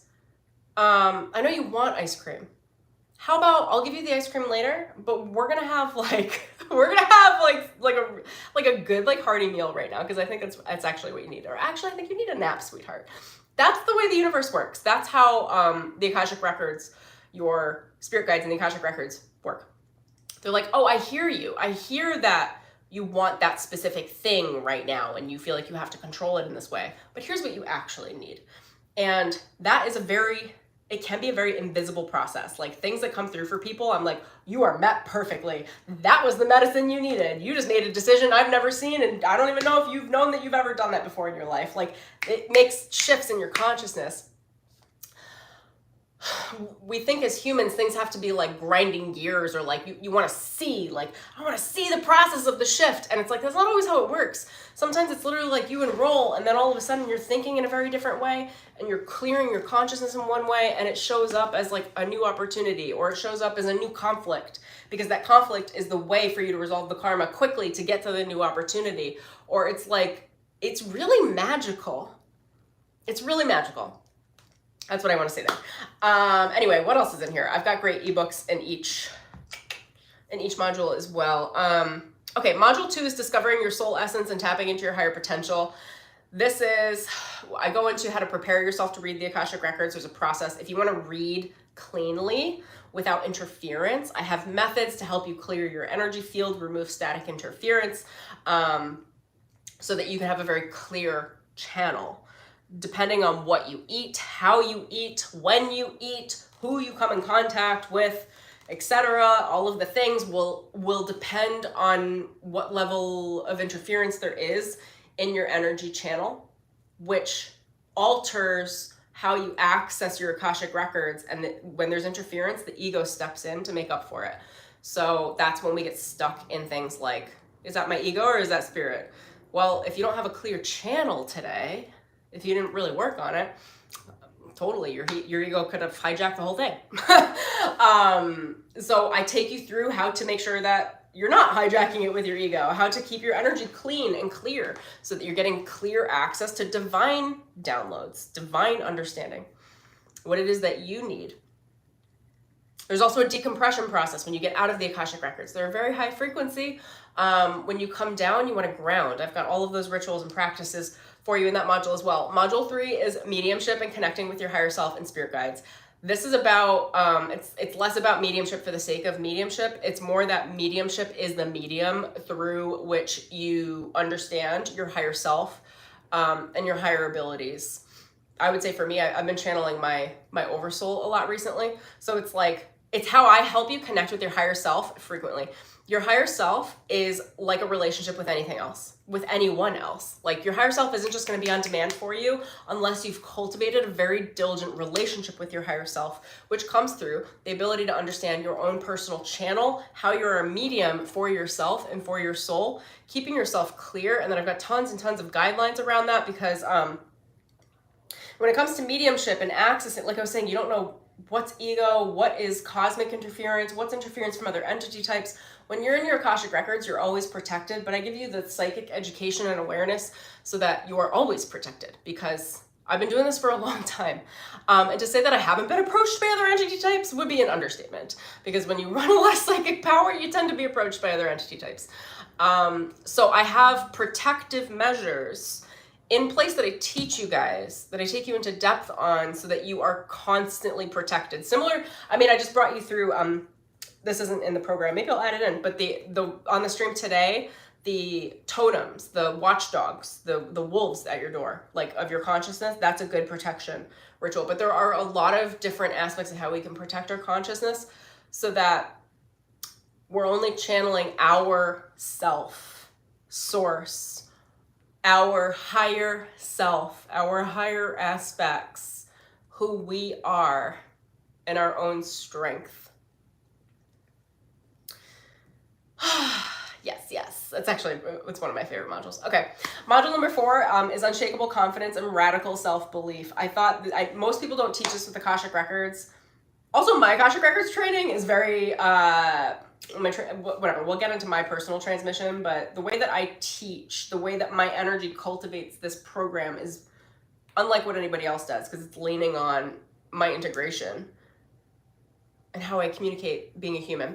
Anyway, so the unshakable confidence and radical self-belief is about energy management, understanding where your energy is at all times, how is your battery built, what energy is available for you, where did it go when you're drained, how to build it back up, managing your energy and your power, calling in miracles and manifestation. I take you through an entire 4 or 5 step process for manifestation that I channeled from Divine Mother through the force of life. So how life spontaneously manifests, which are miracles. There are different processes of manifestation. She, the Divine Mother channel, she worked with me and taught me how to manifest in more like instantaneous things. How to access the energy and power in the moment to move energy in a way that is supportive of you having your needs met in whatever way need to be met. Not necessarily what you want to be met, but need to be met within the current and the natural flow of life. And then also how to like manifest bigger things as well. I go into quantum leaps and quantum jumping. I've had clients tell me that module is like jam-packed. They're like, oh my God, like with all the quantum jumping and stuff. Okay, module number 5 is soul contracts. This is about writing your future and negotiating your soul blueprint. Oh, this is so perfect with the Halls of Amenti thing. So how they were talking about the contracts and negotiations, and then you like get here, you live through your experience to 18, like you get to renegotiate your contracts if you want to. You don't have to rely on the previously negotiated contracts. You could say, you know what, I'd like a little more ease in my life. You know what, I'm sick of this sort of relationship pattern style. I'd like something a little more romantic or a little more, I don't know, I don't have the examples right now. If you come with any level of health issues, you can reprogram your health at the energetic level. Of course, anything that you write, create, work with at the soul contract level, you have to back with practical action. Because what they do is they record it with you. They'll bring you into your higher states of awareness to know what is best for you and to reach for the stars in this. Shelly, you say miss the puppy. Oh, I miss her too. Oh, she's so precious. But you also have to put it into practical action to put, you know, the records always say to me, put your money where your mouth is. Like, they're like, okay, all right, we've recorded it. And, but if you do the action down here and you don't record, like there's like a process of communication with the soul so that you don't end up in like a hamster wheel, like doing, and never getting anywhere. Anyway, soul contracts. Module 6 is Starseed Remembering, okay? I actually take you guys into your galactic Akashic records. The normal Akashic records are the records of the soul, of the human soul. Then there's the galactic Akashic records, which is your access to your multidimensional self, which is what the Halls of Amenti were explaining gets pared down to be able to fit in like a tiny ass little suitcase to get into the human body. When you access your multidimensional records, your galactic records, you open up your capacity spiritually, cosmically, and energetically to harness the power of your multidimensional self, which is just like a ton of soul battery, a ton of soul current. It's taking permanent residency as a human. If we went with the example they gave about the like packing for vacation, ending up with a carry-on, and then you like actually want to settle in, like you settle in your cosmic records in the galactic records, communicating with your multidimensional self, your avatar self, your over soul. That module as well. I have a 90-minute workshop where I channel a collective entity group, a light collective, and they're Lyran, Sirian, Pleiadian, and Arcturian, and they all merged together just for this module and created a light collective specifically for this module that also when you go into this, like any of you could tap into and ask them for advice or access your larger soul family. So we open up all of that access to your starseed lineage. I walk you through the different types of starseeds. You'll know what resonates with you, and I even take you through a meditation on how to know what sort of, what starseed lineage you're from. And that stuff's all really fun. And this summer I'm adding a module 7. I've already started working on it. That is generational healing, ancestral healing through the bloodlines, bloodline healing. So it's healing literally the blood DNA in your body, like the families you came into, being able to heal those karmic patterns, the wounding patterns, dissolve them so that you're no longer carrying any of the trauma forward. So that you're not working on a subconscious karmic program that you didn't even know you had running because it was in the bloodline somewhere. Somebody did something eons ago and it came through. And by eons, I don't know, 50 years ago or whatever. Or even the last generation. What else am I adding into that? Deep dives on past life regressions, understanding karma, how karma works. There are 3 or 4 different types of karma that I've been able to understand and navigate, and I'll take you through all of those to be able to resolve the contract so that you can move through your life with more ease. Not getting stuck into these constant learning cycles because you're not quite learning it, so it just keeps on going on repeat. So you can learn them very quickly doing Akashic Records work, which is like reconciling with your soul frequency. What else have I got? I've got an entire meditation vault in the course and a community as well where you can ask me questions and see anything else that's going on there. Is there anything else I want to say? I love the homework. It's like so goofy, but I do. You get, when you sign up, you get lifetime access to the program. So at any point, whatever I add in the future, which I will add, I've already added stuff into this over the last couple of years, you will gain access to. What else should I mention? Everybody loves and adores the meditations. They're sacred healing containers. They're my shamanic work. So I work by healing consciousness, by bringing people's attention to different ideas or frequencies and helping them access their higher self and their soul, and working in that way. So each meditation and each time you listen to it is like a new healing. I've gotten a ton of feedback on those, that people love them and that they made big shifts just from the meditations. And then you get the information, obviously, and then you get a workshop component in every module. Is that all I got? I think for right now, oh, not completely. Here's what I'll tell you too. So when it comes down to learning the Akashic Records, everybody's got, I don't know, a different style, a different spin. I follow a pretty traditional protocol with you guys, but the way that I do my Akashic Records work, how I teach it, the transmission and the container, you will not find anywhere. It's just me. The Akashic Records don't always work with destiny contracts because of the amount of integration I have with that, and because of how I've changed my life completely to claim my destiny, to be who I want to be, regardless of what I was raised into, regardless of the bloodlines, regardless of the previous contracts that were negotiated. That is my integrity. And that integrity is present in all of the work.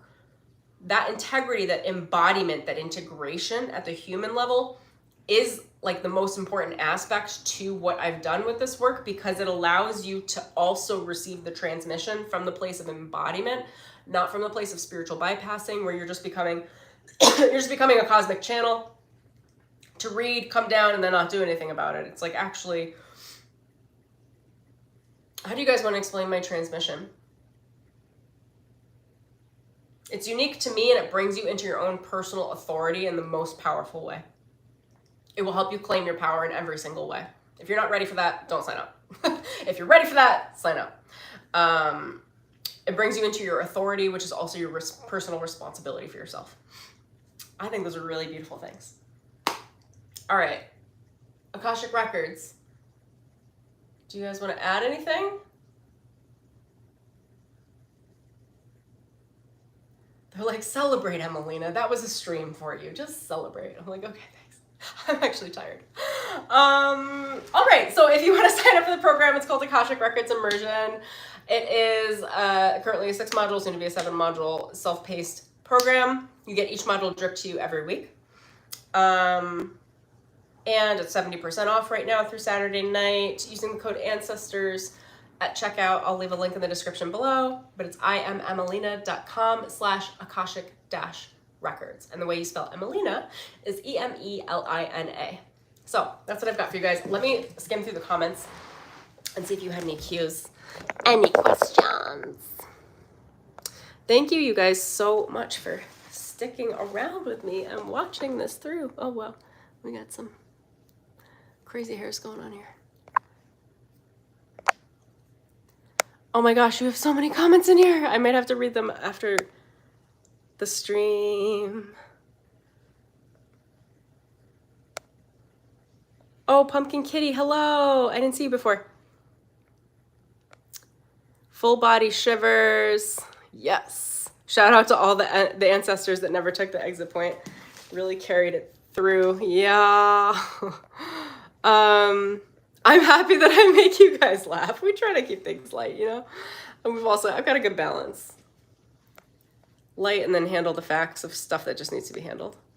Well, this explains a ton. Yeah, Missy. Good, good, good. Oh, I'm so glad you felt the Dark Night of the Soul questions, and then I channeled it. I didn't even know I was going to channel that, so clearly you having the question sent the message up.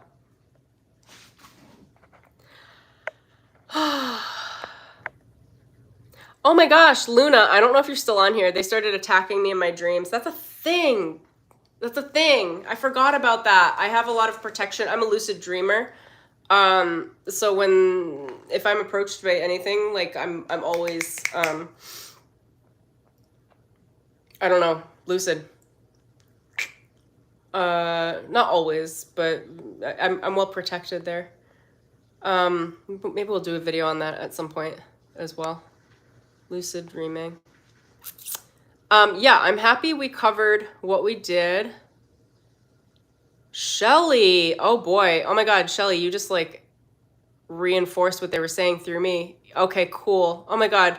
Not cool, but like good to know that the message felt like it resonated with you guys. I've been wondering about the energies that have been moving through as well, because it felt a little more hostile than usual, even for me. Doug, your connection's been off. Yeah, let's do spiritual hygiene. Lots of spiritual hygiene. I love, thank you so much for delivering this message. I needed to hear this and will be cleaning for spirit later tonight. Oh, good. Okay, I'm getting tired. I'm gonna have to read the rest of these when after the stream. Channeling is exhausting. Thank you. Thank you. I'm happy you enjoyed it. I've had lucid dreams just like fighting lower astral. Yeah. Yeah, I'm well protected in my dreams. If you cleanse your energy before you go to sleep and set clear intentions for your higher self, that's what I've been doing the last couple nights, last week. Ask your higher self to be with you while you sleep. Set an intention, and that should clear any like you going into weird astral places and having psychic fights. Like, oh my gosh. I've had to do it too. I don't like it. I'm not into it. Working with your higher self, sleeping with your higher self. Yeah, that's what I would recommend. Okay, I'm really petering out of my energy. I think I need to go for a swim. Okay, that's what I got. Thanks, you guys. Thanks for joining me. Those of you that are watching that are already in the program, I'm beyond excited for you, with you, to be involved in learning, having access to your soul DNA, your destiny through this like new meditation practice, and I'm happy to be your guide. For those of you that want to join and or are joining, I'm ridiculously excited to have you, all of you guys, and you can be with me on the live stream that I do for the private community in the Akashic Records Immersion on Sunday. I would be really happy to have you. Okay, that's what I got. Thank you, love you, adore you guys. My most favorites of people were in the room now and or will be. I felt all of you, so thank you for being here with me. Alrighty, peace, you guys. Bye.